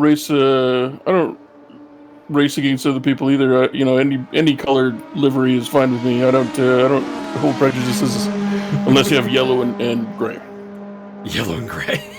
That's just stupid. I don't know who came up with that. I don't mind that livery. It's not great, but I don't mind it. It is Hey Dios. He is zooming up to the back of Mauricio Delgado here on the straightaway. And Larry's got that pull as well, so Larry is through. Larry might get both of them. Both of them. He did. He got 2. 2 for the price of both one. Both of them. Got both of them. Now I get to tell the one true Kyle that I used the word both on commentary. Oh, he's off the track. Don't! And I said it was 2 for the price of 1. Well, you're right back where you were, Larry. Sorry. You got a refund. Martin Edmonds up on the tail of Visar Jacoli here. Battle for 4th position.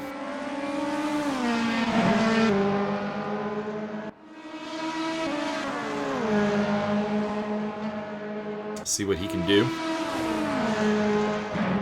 We've not given the boss his day in the sunshine yet. Montague Edmonton. Driving the SO car. No, wait.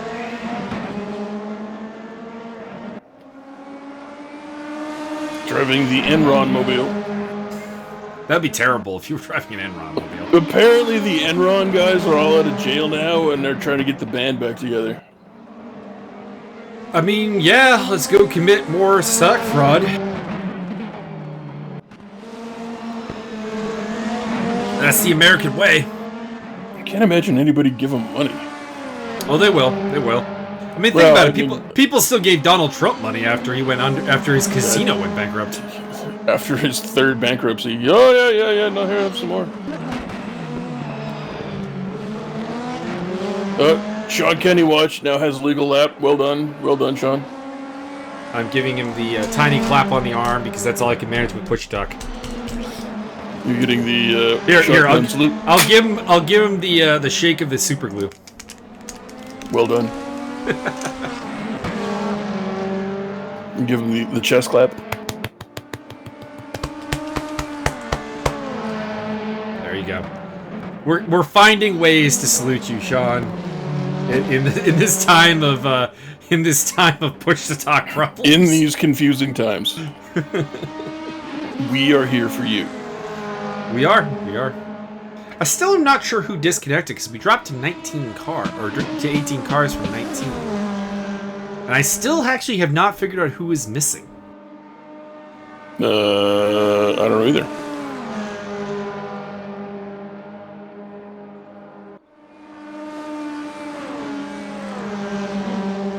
Was it your boy Julio? There is no Julio. Only Zool. See, well then he's not in the race. There might have been him.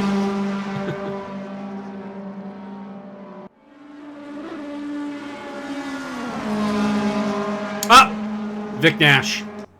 No, there you go. Must have just had a connection drop because he hadn't crashed. True. Well, I mean, for the car to be completely gone, that does mean that his connection did drop. Whether he crashed before that or not is up for some level of debate. So let us know in the comments, Vic. I know Vic watches these, so hey, hopefully he can enlighten us.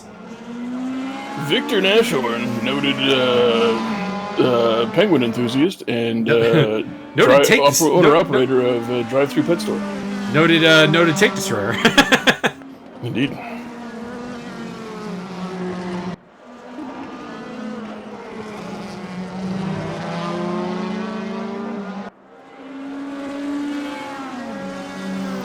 Mike, unfortunately, the new shotgun you can't put a bayonet on. So the weirdest experience with the ACC last night. I was racing to get my track medals at Kyle Almy and doing a little bit of online fun.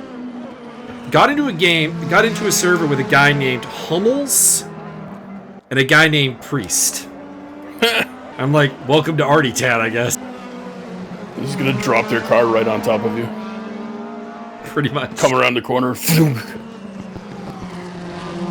I was just waiting for someone named Sexton to join up. That'd have been good.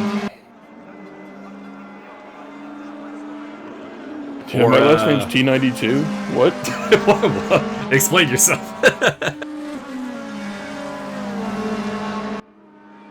The T92, the worst Tier 10 Artie. It was the only Tier 10 Artie that wasn't, like, default the Artie to use for its nation.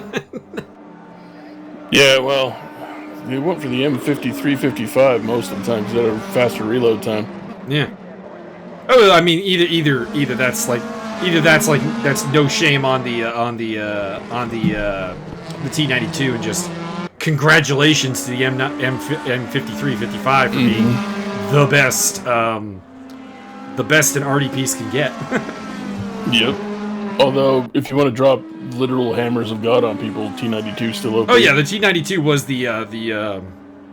Arcade Bowling Night. Yep. Artie piece of choice. Line all the T1s up as bowling pins and let the Arties fly.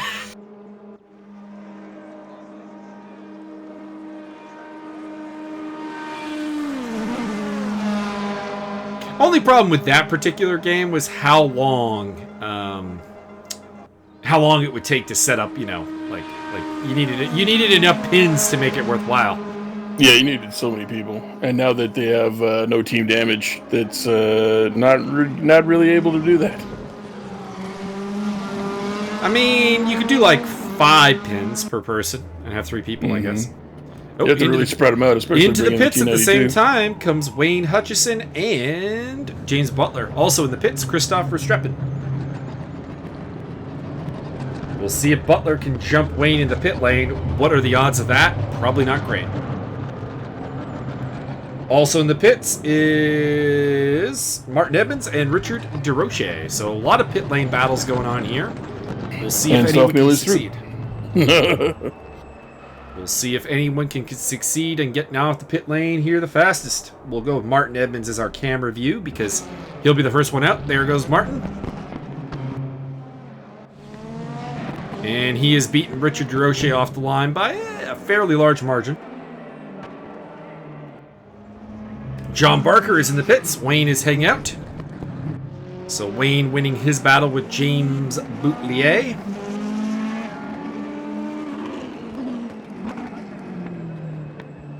Actually, by a fair margin. James is out there with a 6-second lead over Butler. Wow. This was a very good pit stop.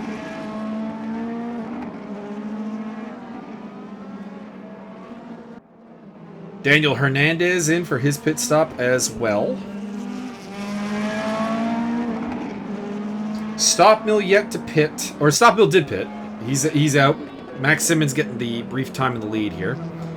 So we're waiting on Simmons, Jacoli, Kenny, and Stefani to pit. Peter Stefani, once again, one of the late pitters here today. Was very late at Dubai as well.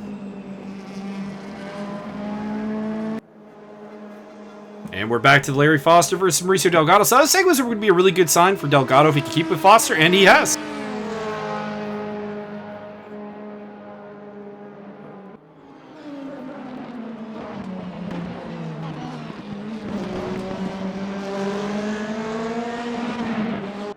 Last lap wasn't very good, but we'll see if he improves this time around, or if it's legal. So Foster across the line. Yeah, fair, much better lap that time around, but Larry Foster was the quicker of the two, so he is starting to pull away. Overtook Delgado this lap and is going for the gold.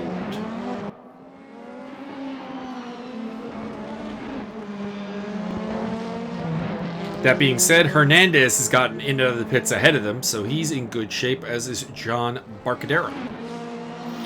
Stuff mill watch. Oh Lord, he coming. He come. Let us ride on board with Stoff Mill. There we go. I was like, where is the damn cockpit? There we go. So this is what it is like to be in the car of Mike Stoffmill around Nordschleife. Please enjoy. Feel free to make engine sounds with your mouth. Well, you can hear them, so. Yeah, but then I'm trying to encourage audience participation. God, jeez.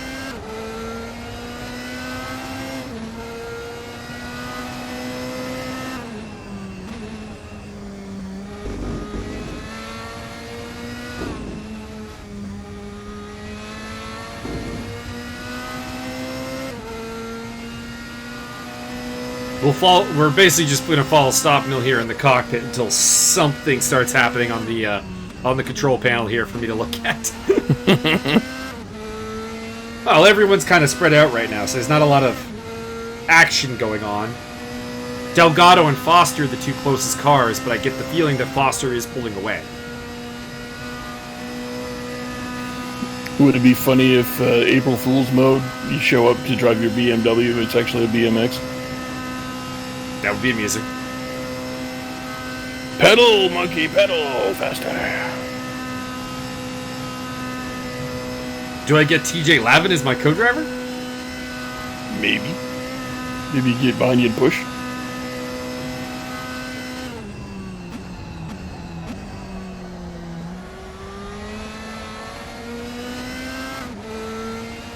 Perhaps you have to race against Matt the Condor Hoffman. R.I.P. Which means you wouldn't be able to beat him because his zombie legs would not get tired. That's true. Be like Andy Hoog in a kickboxing match. Correct.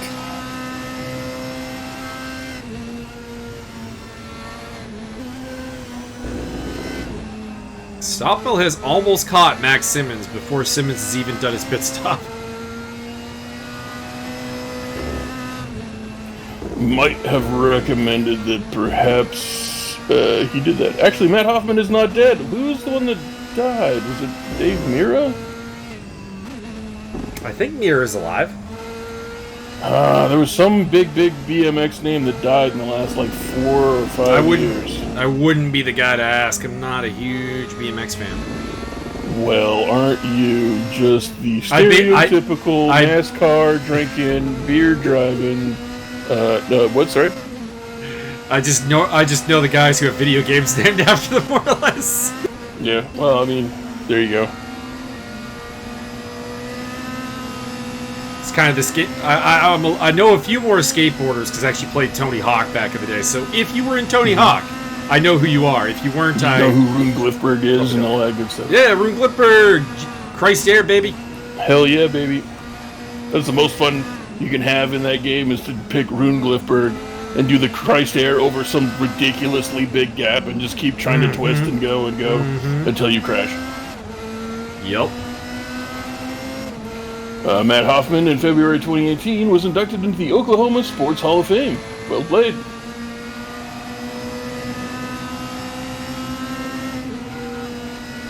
In 2005, the Matt Hoffman Action Sports Park opened in Oklahoma City, Oklahoma. Stop Bill is going for it. We're on board for this. It has since been recognized as one of the finest things in the world. He gone. And indeed he is. Kind of got done anticlimactically just on the giant straightaway. Correct.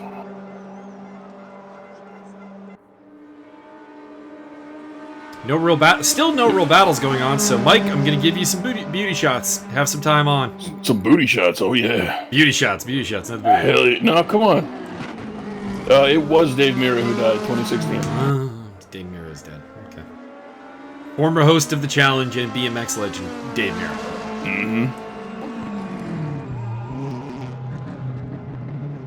The worst host of the challenge, I have to say. Fair enough. He had bacterial meningitis.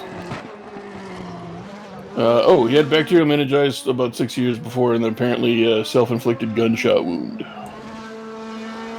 Well, that's a downer moment. Rough. Sorry. I had to find out details, and then I had to open my dumbass mouth. I apologize. Hey, it's that visible gigolo guy. He's driving real good. What's up? Oh, pitting. Okay, never mind. Max Simmons in the pit lane. That'll promote Christopher Strepp in second place. See where Simmons comes out. Stoffmill completes like the flexathon by pitting again just to win anyway? I mean, I would. Me too. Bissar Jacoli also in the pit, so still to pit Sean Kenny, who may or may not be in the pit lane now, and Peter Stefani. Simmons re-enters the race in third place. You know, Richard DeRoche and Martin Edmonds really fell off. I kind of expected them to be up around Simmons when he did his pit stop, but apparently not the case.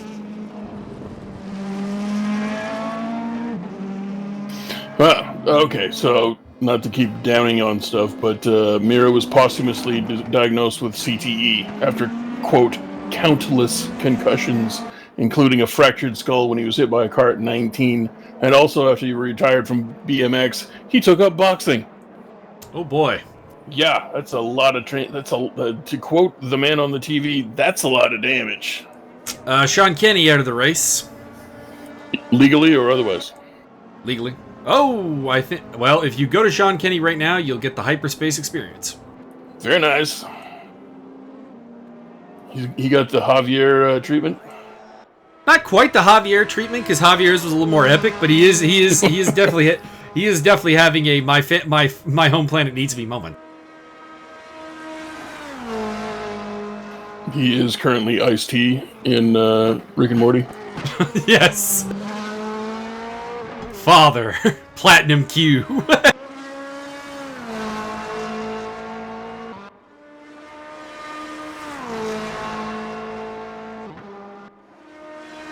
This is more like the Poochie moment from Simpsons.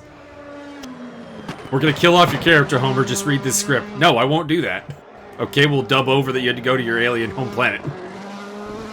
Very nice.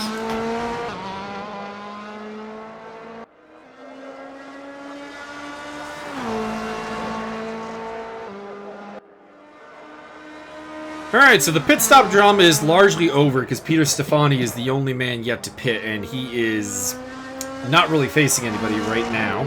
We'll put it that way. Oh, Mauricio in the pits, or off the track. Let's see, check in with Mauricio. Oh, Mauricio in for a second pit stop. Wonder what happened there. So it didn't seem like he was damaged or anything. Did he maybe get his fuel calculations wrong? Possible. Not enough flex tape. It was a relatively short pit stop, so I'm wondering if that may have just been a quick splash and dash.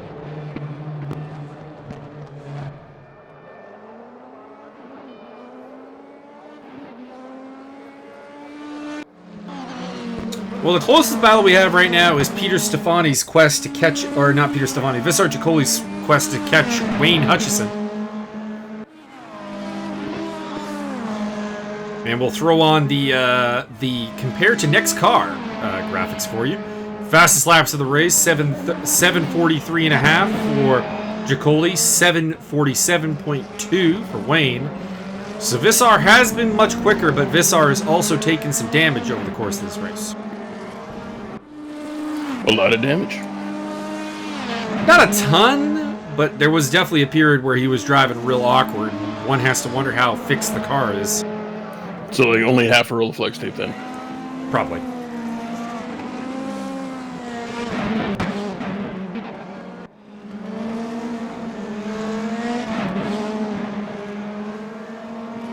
Interesting enough, there is actually one of each brand in the top three. Audi leading BMW, leading Mercedes. Audi does drop off quite steeply after Mike Stoppmill down to James Butler, John Barker, and that's it. There are 3 Audis running. 6 BMWs remain in the race, and 1, 2, 3, 4 Mercedes. So not BMW king of the reliability with just Demetrius Simeonitis out of the race. I believe we agreed that is to be referred to as Mercedes. Mercedes, okay.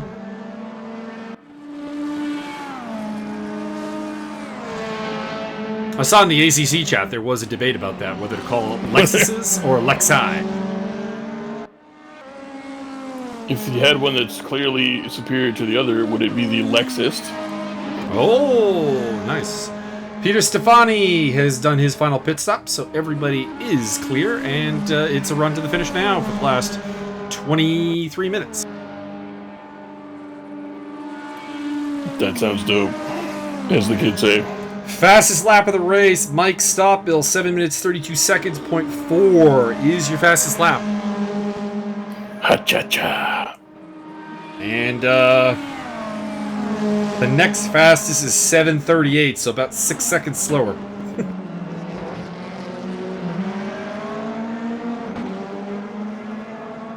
I will say though, Stoppmill not the fastest guy last time around. It was surprising enough Larry Foster had the fastest of all laps last lap.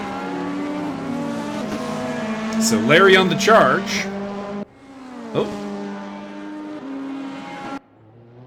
Saw Christoph Verstappen was off the track and seems to be recovering from something. What idiot called this the race room experience and not the Fast of Us? The Fast of Us? If you think if they made that survival horror game about fat people, it would be called The Vast of Us. Oh, that's a good one. Had not even thought of that. That's my job. I come up with the thoughts that keep people out at really good schools. Visar Jacoli is now up on the back of Wayne Hutchison, so Wayne is going to have to work for this. Work it, baby. Can he hold off a faster car, though, for, well, the better part of 22, or a little over 21 minutes?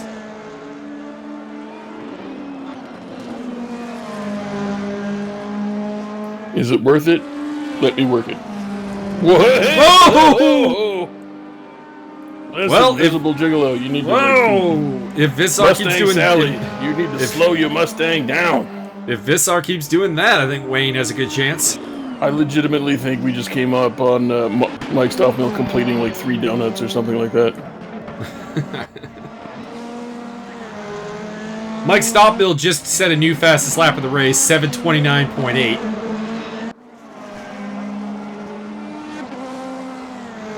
That was... Mellow yellow. Are you ready for these numbers? I'm prepared for these numbers. Let me get these numbers. That was 17 seconds faster than anyone else on that lap. Holy shit. Y'all really on some shit. I'm not a religious person in life, but y'all need Jesus. Ay, Dios mío.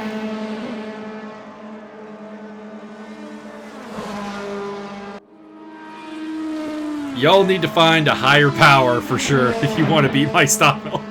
I think you just need to find a higher gear, really. Here's how you beat Mike Stoffmill. One simple move. You ready? Okay. Never lift. Never lift. Not once.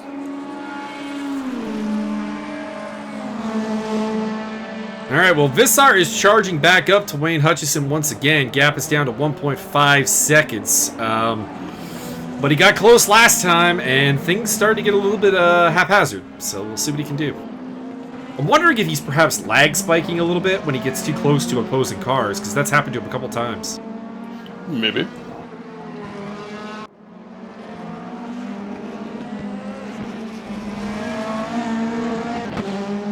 Larry Foster continues to charge. He just did a 7:46.7. That is his fastest lap of the race. Nothing special, but like the last couple of laps outside of Stoffmill, Larry's been the guy on the track, so he is on the charge.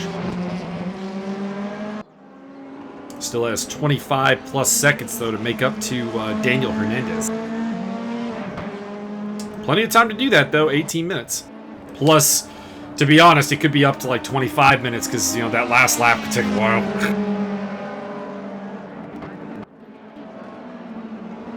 It is at this point that I wonder if Martin Edmonds has correctly configured the server to allow for a lot of after checkered flag time. Just constant fishtailing for the next 10 minutes. Or if this server is going to abruptly end when the countdown closes down. Alright, gap is down to a half second. Here comes Visar Jacoli. Looking to get the job done.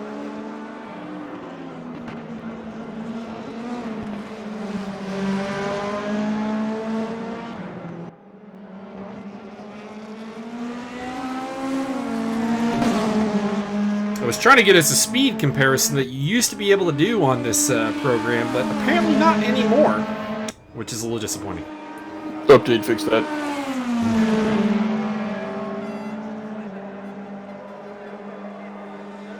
Alright, here we go. Whoa! Little off the track action there for both guys. A lot more from Visar, which is really risky with how the tracks are treated now. And Visar is through. You're not my super Visar! Can Wayne Hutchison come back at Jacoli, or is this over? Needs to stay within 1 second to try to get DRS for the next lap.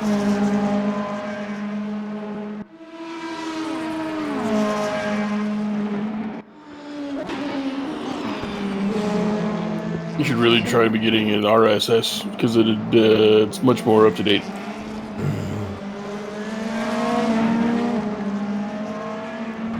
He's in the sweet spot right now. 0.6 back.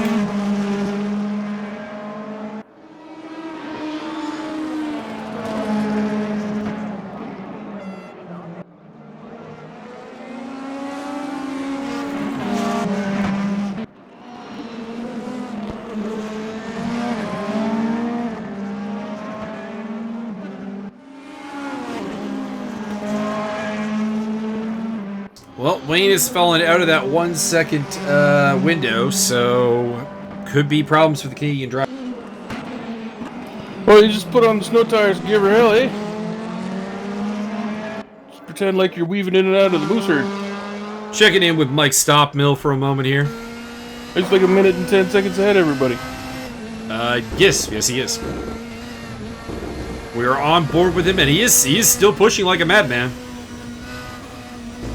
This is not the behavior of a driver who is coasting.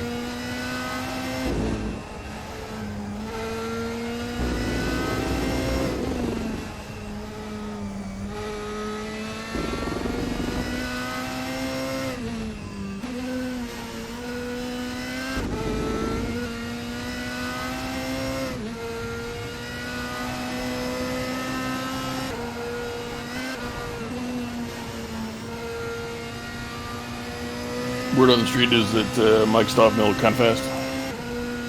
I mean, you could say that is the case. Correct. It would be an accurate statement of intent.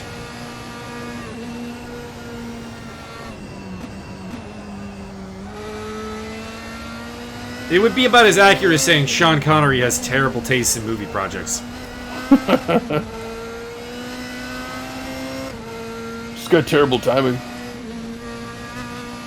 I mean, to me, that is taste, though. Correct. Maybe he's just got a shit agent. Well, I mean, apparently he's supposed to be in Lord of the Rings. The agent told him to do Matrix and Lord of the Rings, and he said no. Yeah, fair enough. There is only so much you can do when you're an agent.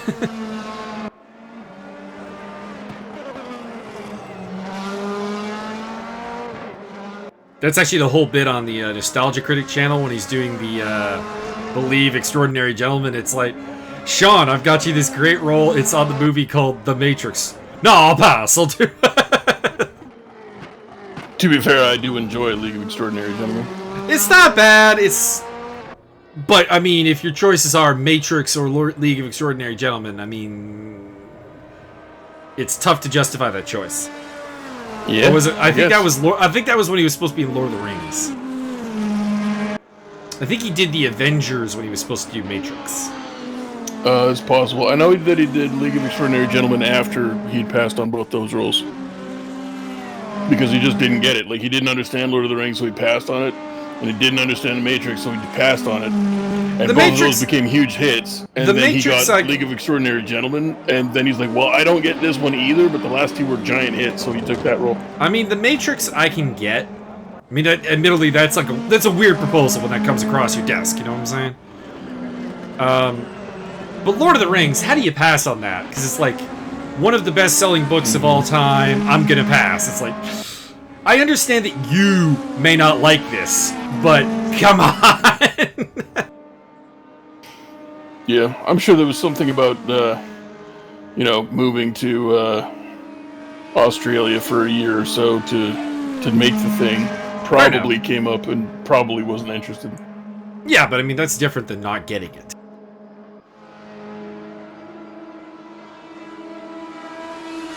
Oh, James Butler must have gone off at some point, because he was actually pretty close to Wayne Hutchison, and now he is not. And Wayne is actually closing back the gap to Vissar Gold. Just had his fastest lap of the race, is 7:44.3. Much improved. Mike Stockmill still out front. Correct. New fastest lap for Stockmill, 7:28.99. Jesus Christ. He's trying to get 10 seconds faster than anybody else. New fastest lap for Wayne Hutchison, 44.009. Actually, a couple of guys have just done their best laps. James Butler did his best lap on his last one. Max Simmons, best lap. Richard Durocher, best lap. Mike Stoppmill, best lap. Wayne Hutchinson, best lap. So they're in a groove right now. They're doing good. Best Daniel Hernandez, best lap. So these guys are getting quicker. It's just nobody's getting quicker at the rate of Mike Stoppmill.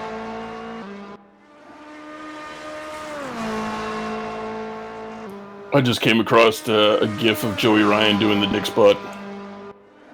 It's just as good as it ever was. I'm always mixed on the dick spot, to be honest. Yeah, I understand. It's way overused, but I think it's the best comedy wrestling spot in the world. It's comedy wrestling. It's just a bit weird when you kind of put someone who's kind of on like a main event track in that spot. It's like, yeah, it's a little bit weird. Like when Hangman Page had to sell for it. It's like, that was awesome. It was awesome, but it's like now Hangman's gonna be a top guy. They did the whole. Well, yeah, but they paid that off because they did the whole. Like Hangman's got a giant dick, and then but Joey Ryan's is bigger, and it's like no, it's not, and then they had the whole. Oh no, I don't question the incredibly well put together storyline that was. Mm-hmm. Just be the spot in general. Well, but then he had to take the dick spot, and then he was all like a broken man, and like, oh my god, I can't believe it. And then he went on the revenge tour and killed Joey Ryan, or didn't. We don't know. And then Joey Ryan comes back, and then they teamed up, and they did the double dick spot on. I can't remember who it was. Well, when Joey came back, he gave Hangman the dick suplex again. I thought they teamed up. No, they teamed up after that. They did a tag team a little bit after that. But missed a part of the story then. But Joey Ryan did come back after the Hangman Page's street fight with damn, I can't remember his name. I don't remember. Penelope's guy. Oh, yeah. Joey Janela. Joey Janela. There we go. Yeah. So after Hangman beat Joey Janela, Ryan came back and Dick suplexed him. Dickplex. And made him drink his own piss. No. That would be more like a Chris Bosh thing.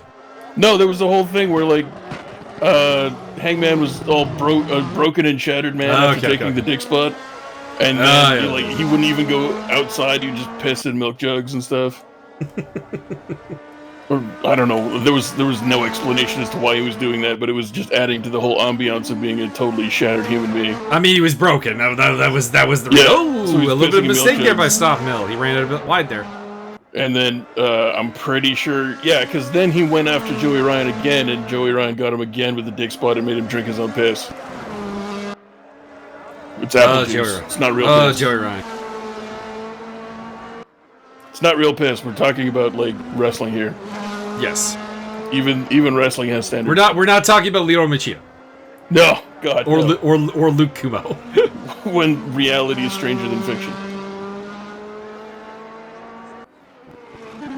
Actually, speaking of Luke Kumo, probably the second most amusing "you bullied the wrong guy" story I think I've ever heard was. So it was a UFC after party, and I can't remember who was telling the story, but one of his friends who did not follow. It was an MMA fighter telling the story, and one of his friends was getting up in the face of Tamden McCrory and Dustin Hazlett at the bar afterwards. You fucking with the Barn Cat?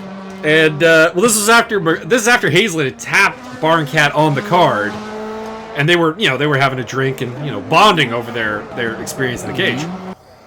And it was I can't remember who I can't remember. I think it was Jeremy Stevens. I want to say it was Jeremy Stevens. Was telling the story about how his friend was he had a few too many. He was getting a little macho, and he was getting a little macho with Tamden McCrory and Dustin Hazlett, and Jeremy Stevens had to come over and pick him up and move him away and go, guys, sorry.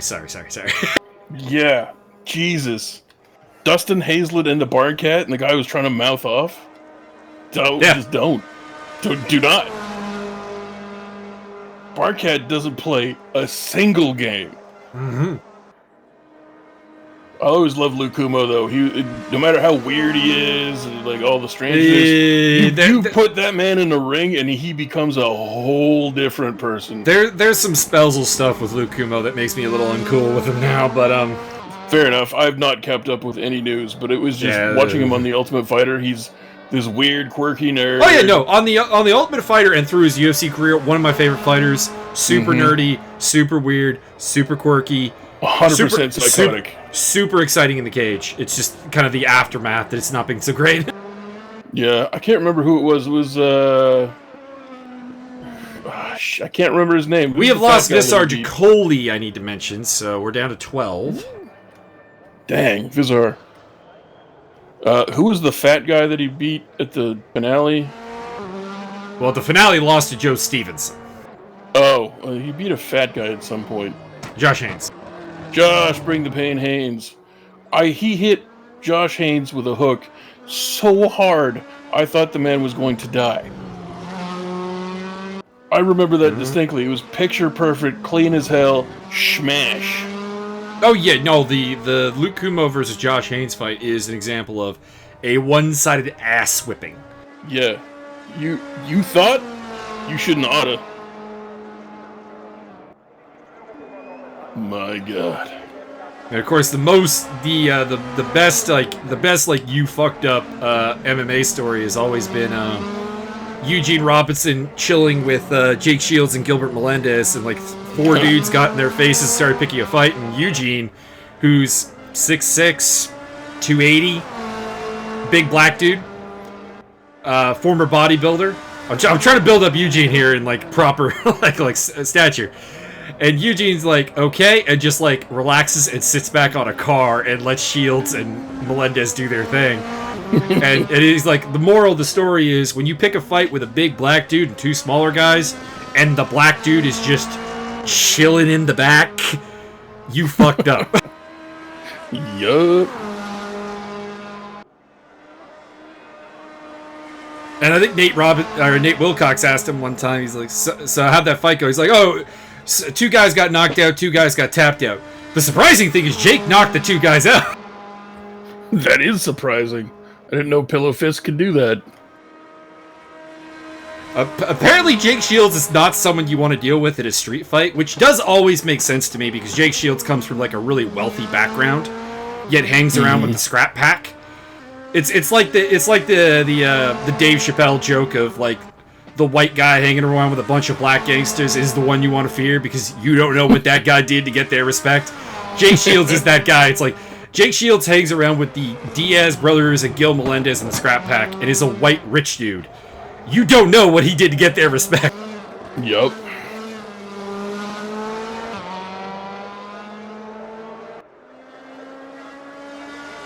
Yeah, I think at one point Kid Nate was like, What MMA fighter, ignoring size, would you not want to fight in a street fight that you've ever met? And his answer was Jake Shields. Like, no hesitation. Apparently Jake Shields is a psycho, and we just don't even know it. I mean, he might want to translate some of that into the cage.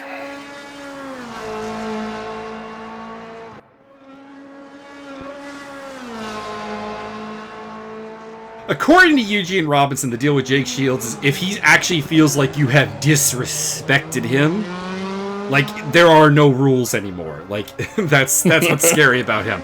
In the cage, you know, as long as you haven't gotten him... I mean, dude trains with the Diaz brothers. It takes a fair bit, I imagine, to get him actually worked up. Yeah, seems fair. In the cage, it's, to quote Conor McGregor, it's just business. Yeah. And to also quote Conor McGregor, you go get raped. In the booty hole. Well, I could have also quoted Khabib Nurmagomedov beating Conor McGregor's ass and going, it's just business. Talk now! Talk now! Let's talk! Nah, well, that was the most amusing fight ever if you ever get the full transcript of what Khabib is saying to Conor, because whenever Conor did try to talk, he'd like hit him again and just go, it's just business, Conor, it's just business. Can't believe he'd angle for a rematch. God, you think the first one was bad? He's gonna make an example this time. I have no idea why people want to see that fight. Like, why Conor fans want to see that fight. Because, like, I'm gonna say it right now, it doesn't go any different. It does not. It's gonna go worse. Like, can Conor win that fight? Sure, he can land the perfect punch and knock out Khabib. Mm-hmm. Conor has that ability, but Khabib has, like, no one's really ever heard of Khabib in a fight, and Conor cannot possibly develop the wrestling or grappling to stop Khabib. So, he cannot. Not unless he starts bringing in bears. Barring, like, a beautiful counter shot. We're on the last lap, by the way. Barring, like, a beautiful counter shot, Conor cannot beat Khabib. So, as a Conor fan, why do you want to see it again? But, serious question. Would you call fans of Khabib Beavers? Habibers, yes, probably. The true Habibers? The true Habibers.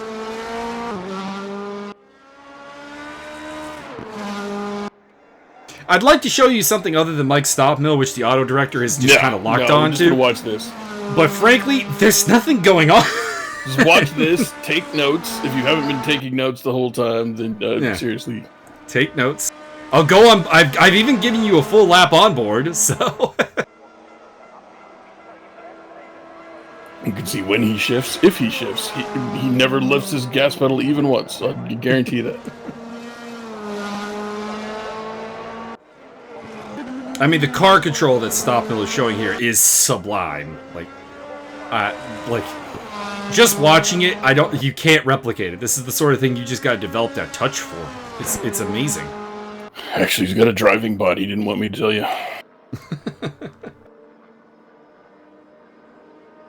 Oh, he's wiggling his way down the final straight here. Or, well, I'm gonna go out there and I'm gonna wiggle my dick not the at him. final straight, but the big straight.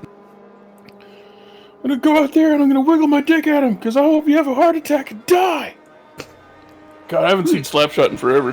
Yes, I was gonna say, what is that from? Slapshot. Right. It's 100% Slapshot. Mm-hmm. What are you guys doing? Putting on the foil, coach. Every game. What's up? No. I'm good. None of that stinking root beer.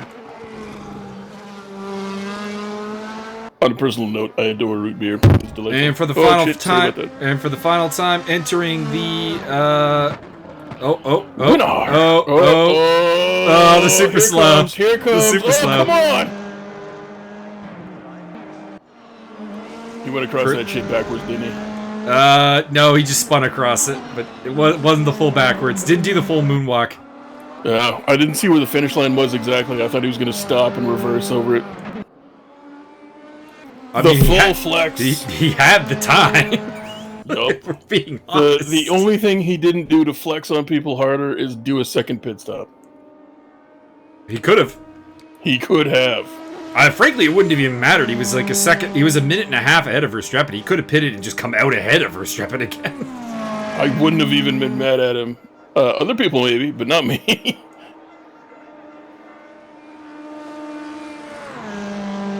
Christoph Verstappen will finish this race in second place, followed by Max Simons. You gentlemen are on the podium, but realize you are on the podium with greatness. Indeed. I feel like I need to do the Robbie Marino promo from CZW Cage of Death at this point. Do it. It's the, last year John Zandig fired me, so what did I do? I led a black man to greatness.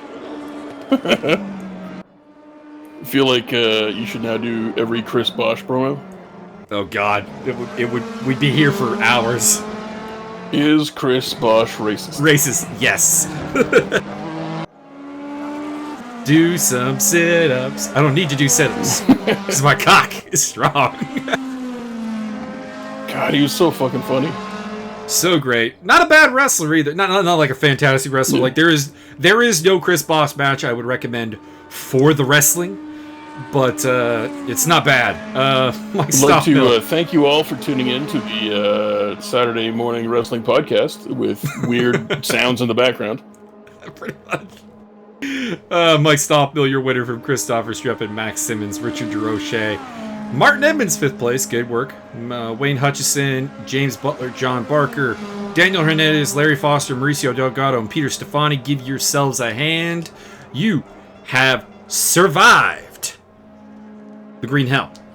Visar Jacoli, Sean Kenny, Leonard Berg, Vic Nash, Demetrius Simeonitis, Zach Hemstrom, and Yogdise. You have not. So, Would like to no round of applause, but you tried. Like You tried. Send people out with the Taz quote that now can be attributed to Mike Stockmill. Beat me if you can, survive if I let you. Pretty much.